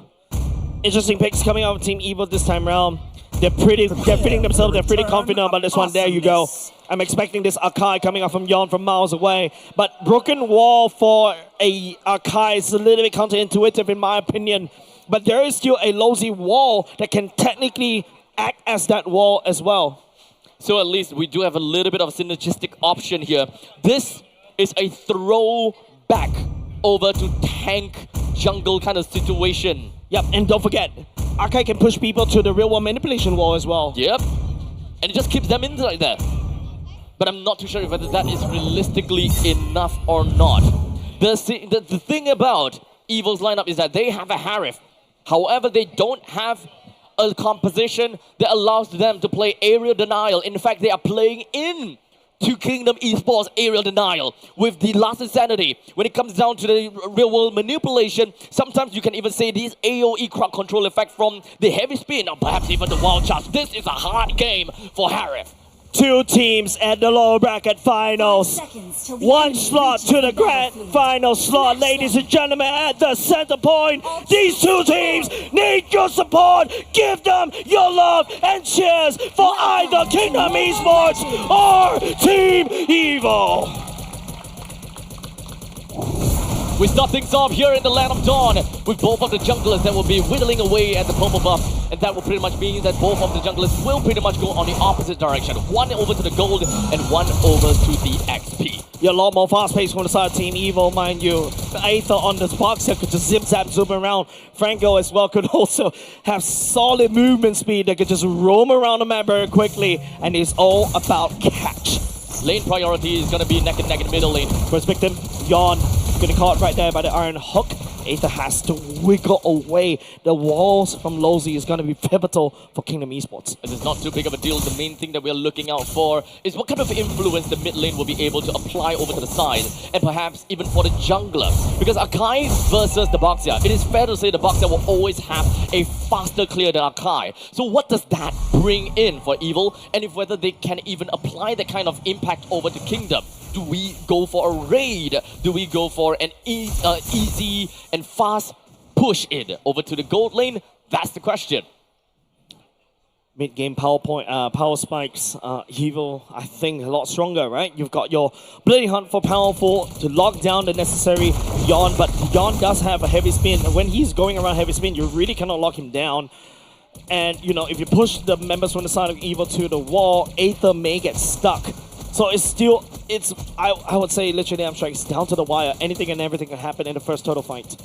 Now, there's nothing too out of the ordinary when it comes down to the laning phase itemizations. Everyone is working towards the same kind of idea. But down to the bottom lane. Oh, whoa. Aether, where do you come from? That is what I'm talking about. They have got fast pacing. A lot more high octane. But what they are trading off for that one kill is a turtle. Yeah, I mean, you trade off a gold lane for a turtle. In terms of a long game, it's going to be a lot more beneficial unless, you know, Kingdom Esports not looking for that one. Ben actually gets slapped by Lozy just a little bit. Zaman Force. Oh, they let down the tectonic charge. Does go there, Purified to save. FMF flickers forward. Ben, real world manipulation will be not able to survive just a little longer, but takes the Lozy. Powerful goes in, drags FMM there. No Bloody Hunt for powerful though. Not only that, even if he does have the Bloody Hunt, the timing of the wave clear was a lot faster. Oh man, Team Evil, high octane. They've got fuel, they've got rocket fuel in their cars, and they're so going to space. Understandably, this is still the early stages of the game, and Evil's lineup, the way that they kind of look into this game is high octane pacing, and with the Boxia, they should be able to run around pretty fast too. Yeah. And it's broken walls, right? You could just... It is broken wall, yeah. You don't need to... You don't need to save the jump. And now Aether looking very menacingly, clashing onto Kingdom Esports. The traction pulse does land. The Turtles Popo is actually going in as well just to disengage. Now it's a little bit counterintuitive between these two. Powerful. I mean, they get taken down by Grant easily. But now, as you can see, members from the side on the live audience this time around. Never knew we got this kind of UI as well as the members from the side. Ben. Oh man, no way for you to run. So many ultimates just for one boy. 3-3 and 3 minutes and 52 seconds in. We've got Kingdom Esports that trying to put themselves right into the doorstep of evil. It doesn't really quite suggest anything when it comes down to lane priority or perhaps winning percentages just yet. Yep, Grand picking up a Hunter Strike is actually great for Kingdom Esports right now. Both these two teams neck and neck. Look at the score, look at the gold. It's just what, 42 goal lead, 25 goal lead? Both these two teams not giving an inch over to each other. It's kind of a give and take kind of situation. Evil, they're not that far ahead of Kingdom Esports as much as we really want to see that. Traction Pulse already committed by the side Sailor right there. Nosy Tectonic Charge, they push away Evil, but Evil's just secure the turtle fort themselves this time round.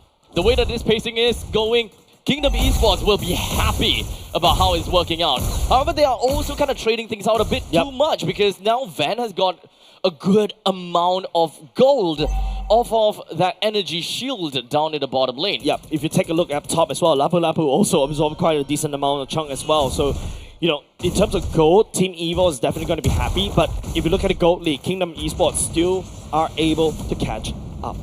But remember about gold priority, and of course, every kind of priority. Grant currently have got quite a lot of kills, but there's a hook. That's going to be a hook right into a bloody hunt as well. Losey slams on the wall. Sailor will be there to pick up that kill. More than happy to handshake that one. Van focuses down the turret, down bot as well. Real world manipulation from FMM. Trying to snap it. Grant trying to get it now. Powerful body blocking. Sailor also doing soon as Evil gets away scot-free. An absolute unit from the side of Evil, but that's not over. Heavy speed coming up from Yon as well, but Yon may have been gone for a little bit too far. The No Man's Land is out by falls on the side of Ben as Yon gets the lead and Team Evil, they reign supreme for now at the bot side. That was a clear move from the side of Yon and with a very good intention. But unfortunately, the rest of Kingdom Esports is not going to go for that. Yo, Yankee, get out. Okay, Flicker, back to safety for now. That's A-okay for now. Team Evil needs to be a little bit focused right here. They overheated just slightly. Gear has to burn the Flicker, but same could be said beside Kingdom Esports though. Yon was also overheating. That's a heavy spin that was committed, thinking it has enough damage, but Akai doesn't have the damage to deal with Ven. The thing is, even when we are looking at some of these kills, it doesn't have a very high stake as to what kind of translation it gives.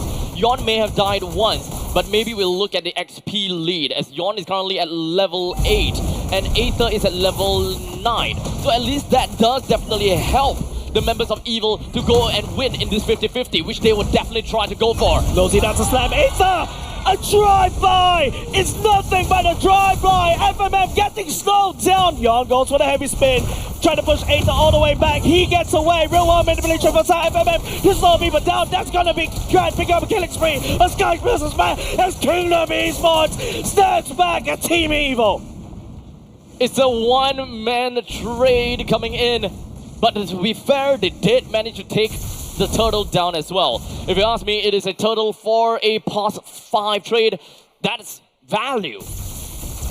Perhaps that's the way that Kingdom Esports finally found the stairways to victory for the side of Team Evil. The snowball for the side of Team Evil is squashed for now, as Aether coming in will be able to tag onto Losey as well. The question is, where is all these damage coming from? We do have got a War Axe coming in from the side of Xbox, so hopefully that is something that they will be able to contribute. But ultimately, FMM, Grant, they all have to come in with that. But remember, Grok with the Tectonic Charge is also something that can really burst the enemies down. So don't look down on Losey just yet. The moment that he finds an opportunity with an instant gratification Tectonic Charge, you may expect that Ven and Sailor find themselves in a difficult spot unless the Purify is online. Yeah, take note, Grant also starts to pick up a decent amount of Sky Piercer stacks as well. And now it is going to be a Team Evil taking up topside turret for themselves. Kingdom Esports slowly inching backwards. They are able to put a dent down bot for Team Evil though. As both teams, they're currently going for a stare down in the middle. Yeah, definitely a Mexican standoff right here. As the pacing of the game slows down. One false move, Abstract, it could be over for both of these two teams. The goal lead is not too far apart. It's left with 3 seconds, and now with the lot available, it could quite literally go to anyone.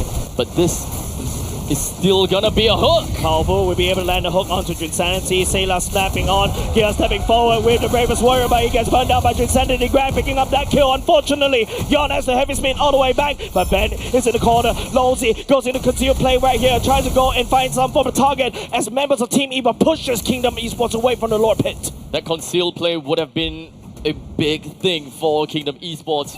They've managed to found Van, so at least it takes them out of that surprise. Grand is stacking up items. That's a Malefic gun, Malefic Raw for the side of Kingdom Esports. Now, they're one man down for the side of Team Evo. This is an opportunity for Kingdom Esports to take that one. Immediately, it does seem like the rest of the members for the side of Evil is in a tough spot. As now Kingdom Esports, they want to floor it. They're definitely going to go all the way in. The Lord is still messing the best of the members out. Ben, there's a shutdown. 4 members out for the side of Kingdom Esports as well. It's a triple kill for Ben. As Gear slides onto Drinsanity, the bravest warrior. The stab as Ben is online. A monster. And that's a wipeout for the side of Kingdom Esports. This is Kingdom Esports that find themselves in a tough spot. We got a holy defense that is still available for Kingdom.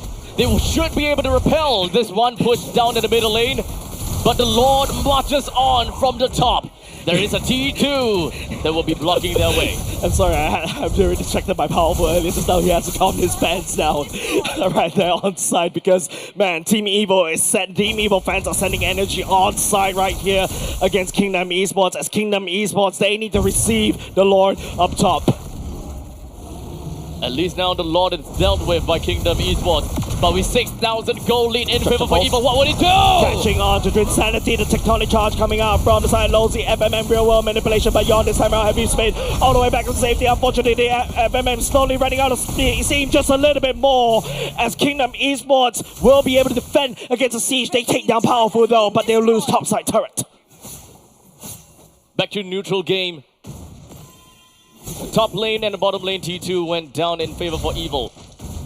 The amount of gold lead that's been created is a total of 6,000. And at 11 minutes, this is phenomenal. Yeah, 6K gold lead, especially in this day and age of MLBB. Last time, when you're solidly ahead, I would say 8K, 10K. I've seen gold leads getting squandered away, but this time around, 6K, that is a tremendous gold lead in this particular patch. Don't count Kingdom Esports out just yet. Yep.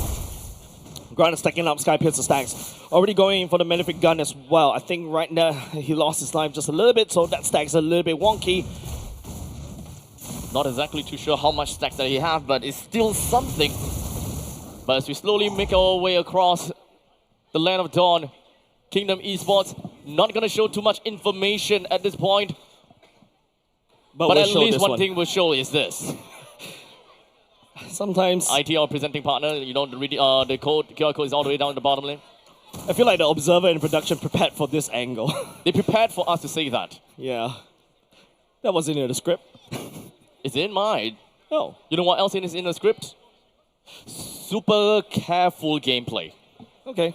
I thought you were going to go for a segue for something else. Nope. I'm not ready for any form of segue because this series, a roller coaster of emotions as well.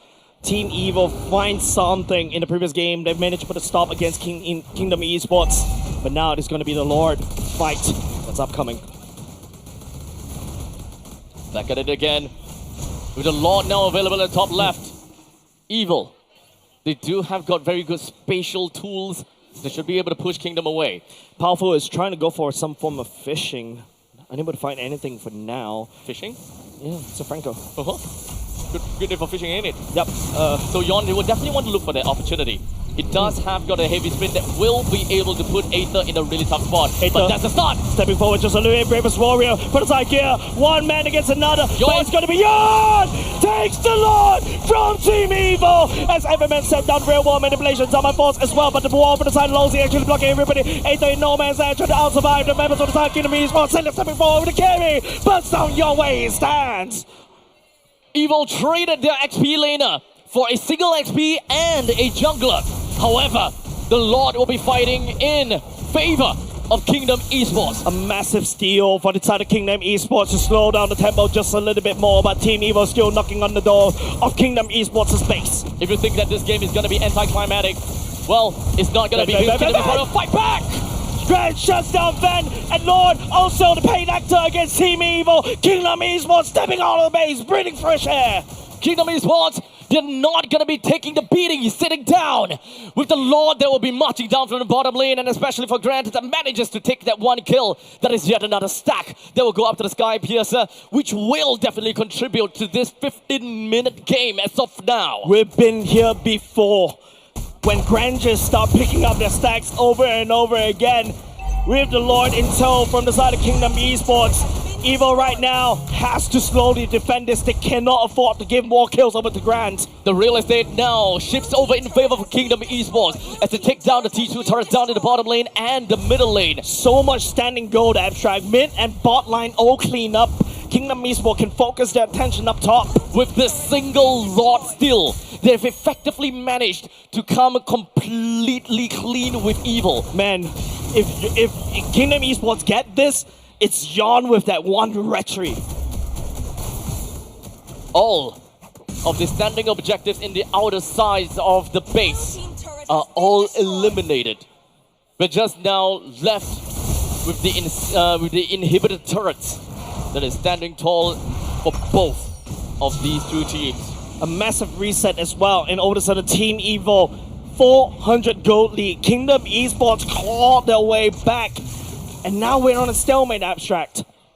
Once again, back over to the Mexican standoff, with both teams, they have expended all of their adrenaline in trying to take down all of these standing objectives, reclaiming the lands of which belonged to them. Yeah, and now it's a clean split. Grant, man, his Sky Piercer stacks should be ongoing right now as we amp up for the Lord upcoming in the next 25 seconds. This game, entirely dead even. One with the pick-off potential, and one with the explosive potential. Yeah, lots of sanity from Drink Sanity. That's going to be a mouthful to mention later on. Honestly, at this point in time, the Insanity name plus the last Insanity name just kind of feels like a Red Boss thing. Yeah. He's preparing for this final moment. To be fair, might not be final. We are 16 minutes into this game, and the Lord is not even at the evolved stage. At this point, both teams should be able to defend against the Lord even if they loses, unless it's a total wipeout. Evo need the team fight magic right here. Gear, that choke point fight earlier was great. That's going to be a traction pulse. The hook. That's the hook. Finds on the Dritsanity. That's going to be Dritsanity going down. Aether goes all the way in, trying to find the flank onto the back line for the side of Kingdom Esports. Grand goes into where Winter Trucker will not be able to do anything. Aether still ongoing though, pushing down, slowing the tempo for the side of Kingdom Esports, but may have been overextended just a little bit more because the members for the side of Kingdom Esports stepping forward. He has been a tanky boy this whole time. Another hook as well, right into the suppression. Yon deleted, and now the Sky Piercer stack. Gear stepping forward with the Purpose Warrior, and Kingdom Esports, they lose the jungler. We may not have the highlights in here for the glorious pathway, but that is sure is a glorious run from the side of Aether, literally passing through every single member of the side of Kingdom Esports with the Tortoise's Passons to land up all of these anti-regen over the side of Kingdom Esports, walk past all of them and just create entire confusions to their rankings. A drive-by powerful. These hooks was so pivotal, and now we have to repeat this once again. Yon goes into 7 seconds. The Lord down low already. The members of the side Kingdom Esports unable to reach. The Lord pin right here. Sailor and also Aether, and now it's going to be all eyes onto the Lord. Aether securing the Lord for himself. FMM will go in with the real world manipulation. Grant picking up Aether for the kill. Look out for Grant still. He still is in the game, despite the fact that both teams have lost one each. The main thing is that Evil have lost their jungler, but doesn't matter because the Lord still goes over to one side. Yep, item power spikes for all of these players already. Grant going in for the Rose Gold and even the Immortality. We're already starting to see items being switched out for the side of the gold laners, and now it's all down to this Lord push. Evo needs to create a dent right here to be able to win a ticket, or unless FMM, the sheer amount of defensiveness with the real world manipulation, will deny the ticket for Team Evil. With the traction pulse, that's gonna be having first contact Yon puts himself right in front and will take a bit of the stun, but he's just gonna be going back in. Insanity getting kidnapped right here. Sailor will be able to pick up Yon as well. And now, bit by bit, Kingdom Esports slowly losing ground just a little bit more. The Lord will march all the way in to the mid, top, bottom side. Just one sneeze on it and it's already gone. Gil will sneeze on that one. And the sneeze in the middle lane as well. This is almost a barren wasteland in the land of Kingdom Esports, leaving out with the top lane. Losey tectonic charge, the real world manipulation for FMM denying Team Evo from the siege as well. And now the members on side, Team Evo focusing their efforts on the top side. They crack open, they clean up Kingdom Esports' base. Evil is still very strong, but it does seem like with the Diamond Force for the side of Van, he's not stopping! Van is not stopping on this one! The Diamond Force going in! And ladies and gentlemen, Kingdom Esports will be able to try to push as much as they can as Team Evil will triumph. The last insanity for Insanity denying the siege from Team Evil. They still can wave clear, no problems. Even though Evil went back for a retreat, the top lane and the bottom lane now pushes in. This should suffice, and this should give them a reason to go back in after healing up a little bit more. The wave clear, man. However, yes, the wave clear from Kingdom Esports is still strong, and Evil do not want to press any buttons where it comes off as a little bit too desperate. 30 seconds on the clock. 2 members from the side Kingdom Esports go down. The base all clean up. Team Evil was just 1 CM away from imminent victory. However, Insanity on the flamethrower literally burns every minions down, and Team Evil is unable to step forward. Kingdom Esports fought hard for another fight. Back to the reset. 20 minutes in. Yeah. 4,100 gold in favor for Evil. With 15 seconds left until the next Lord eventually appears. Economy might be a big gap, but in 20 minutes, and with doesn't matter anymore. It doesn't matter anymore, especially for the team that is behind. They already have 58,000 gold. They've caught up in terms of the items as well. The Lord has spawned. It's going to be a very pivotal Lord. Kingdom Esports looking for this Lord to deny. No, actually, they can actually use this Lord to punch into Team Evil, and then we're all back to square one. However, Team Evil wants this Lord. This is an evolved Lord. Evolved Lords are huge. Yeah. It's going to be tough to deal with it in lane, and even when it comes down to the Mega Creeps. Yon does have Immortality in tow as well. Grant is trying to fix the wave. We'll be coming back very, very soon. Information is key as well. The problem is for the side of Kingdom Esports, there's a naturally pushing lane up in the top. They need to have a bit of cross-map plays in order to win in the top lane or the Lords. Base. Kingdom times are running out. They really have to go for this, but hold on a second. Gear all the way in the back of the base. Trying to make a play out there. Pulls 2 members all the way back. Gear trying to slice and dice. Activated Perfect Warrior. He will be able to go all the way up. Buys a bit of time for the side of Team Evil to focus on the Lord instead. They take the Evolved Lord and the sacrifice of Gear. But hold on a second. The Flame Strikes will not be able to take Gear down. Gear survived throughout the entire rundown. Gear smash. Gear angry. They pull Kingdom Esports back. They force Kingdom Esports to pull back to prevent an imminent doom over to their crystal. That also means that they lose the opportunity to contest against the Lord. There's a completely free Lord for Evil, as now in a completely barren wasteland. Kingdom Esports now have to face the wrath of 5 heroes, 1 Lord, and an army. And it's at the Evolved Lord, the abstract. It is down to that wire. Kingdom Esports got checkmated right there, but that move. The wall getting blocked right here by the side. Kingdom Esports blocking the Lord from entering. This is it. The traction pulse catching on to 2. Insanity is still somewhere in there, but it's just gonna go in for last Insanity. Zaman Force coming up for the side of Ben already, but FMM real world manipulation actually focusing down, trying to burn down as many minutes as possible. Kingdom Esports is slowly losing steam as Evil secures the ticket to the Grand Finals. Evil, with the first win of the series, dropping 2. Hopes were low, but they climbed all the way up again, with consecutive victories in 4th and 5th game. An anime of a series, a roller coaster. It was almost imminent that Kingdom Esports was able to win it all, but game number 4, that's where they strike. They stop the momentum for the side of Kingdom Esports, and they win it all in this lower bracket finals. It could go either way at that point in time. But Evil is the one that found the solution to all of these problems and on the fly. However, for the side of Kingdom Esports, they managed to look for a Achilles heel in game number 2 and 3, and it worked out fine. But unfortunately, adaptability gotta have to be the bane of their existence, as it seems like Evil. They found out the answer, they changed the way that they banned, they gave assassin junglers, and they didn't care nuts about Yon's hero pool. The Baxia man from the side of Aether, the drive-through that we saw that allowed them to snowball. Gear is angry, Gear smash, and Gear chokes at the members from the side of Kingdom Esports, and the choke point denies the rest of the members from the side of Kingdom Esports to reinforce all these team fights. He threatened that base steal right there, and he's able to survive. Had he lose his life right there, that Lord will be for naught. This is not what we were expect coming in from Team Evil.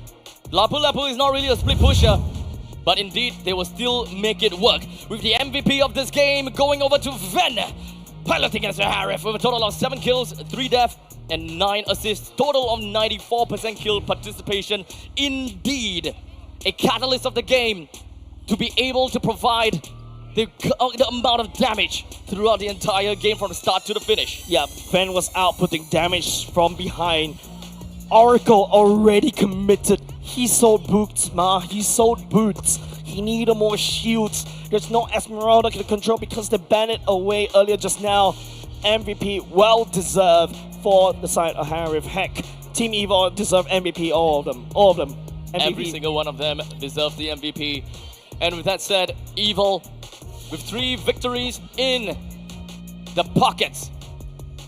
We gotta have to say thank you over to Kingdom Esports ultimately, as they have played a very good job, and I gotta have to say it was a valiant effort. It is a very good run if you're a Kingdom Esports fan.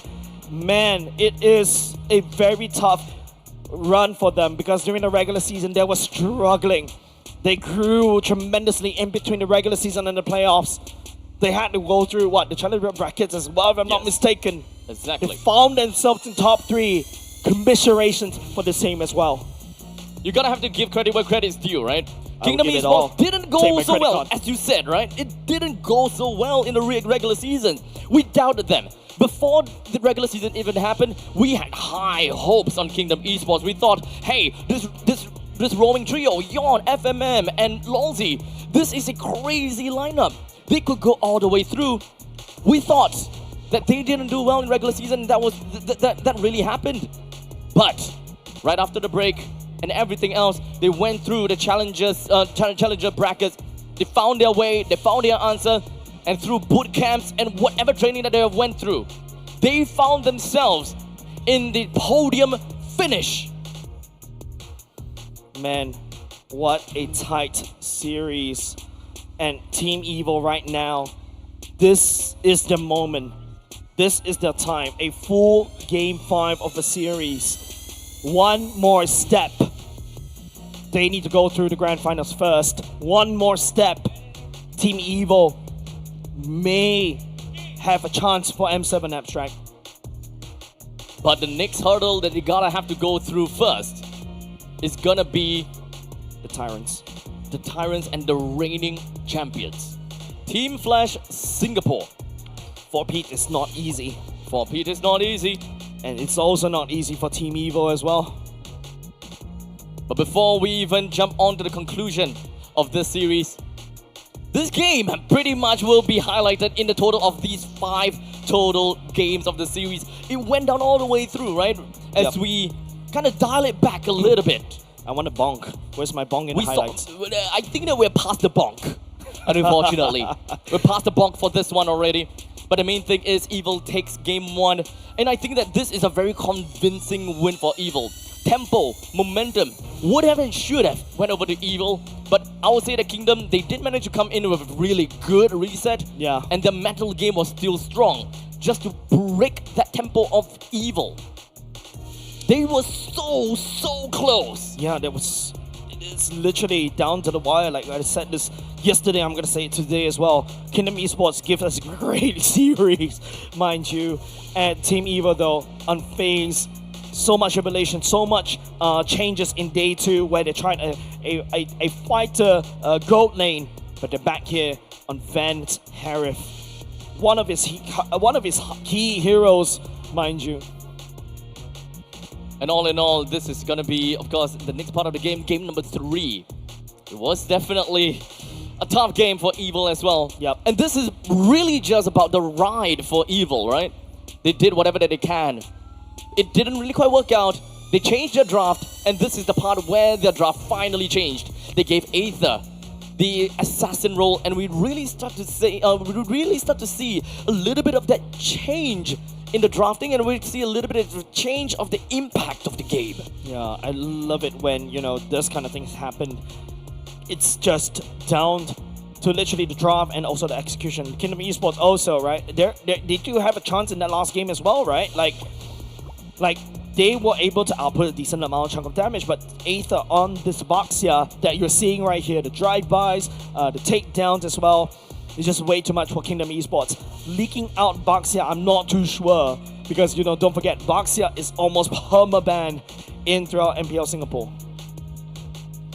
The kingdom may fall at the end of this series, and that will allow the Evil to seep their way through the throne room, as they now find themselves a little bit of a virus. Now, of course, if whether that will infect the current throne holder and, of course, the one with the crown, Team Flash awaits at the summit and waiting for this eventual battle against Team Evil. One Evil and one Tyrant all the way at the summit, at the grand final. This feels like watching an anime when there's two antagonists just fighting against each other and there's no protagonist in the story. It's gonna be a tough game to watch, with the fact that this game is pretty much the prologue to the Usurpers.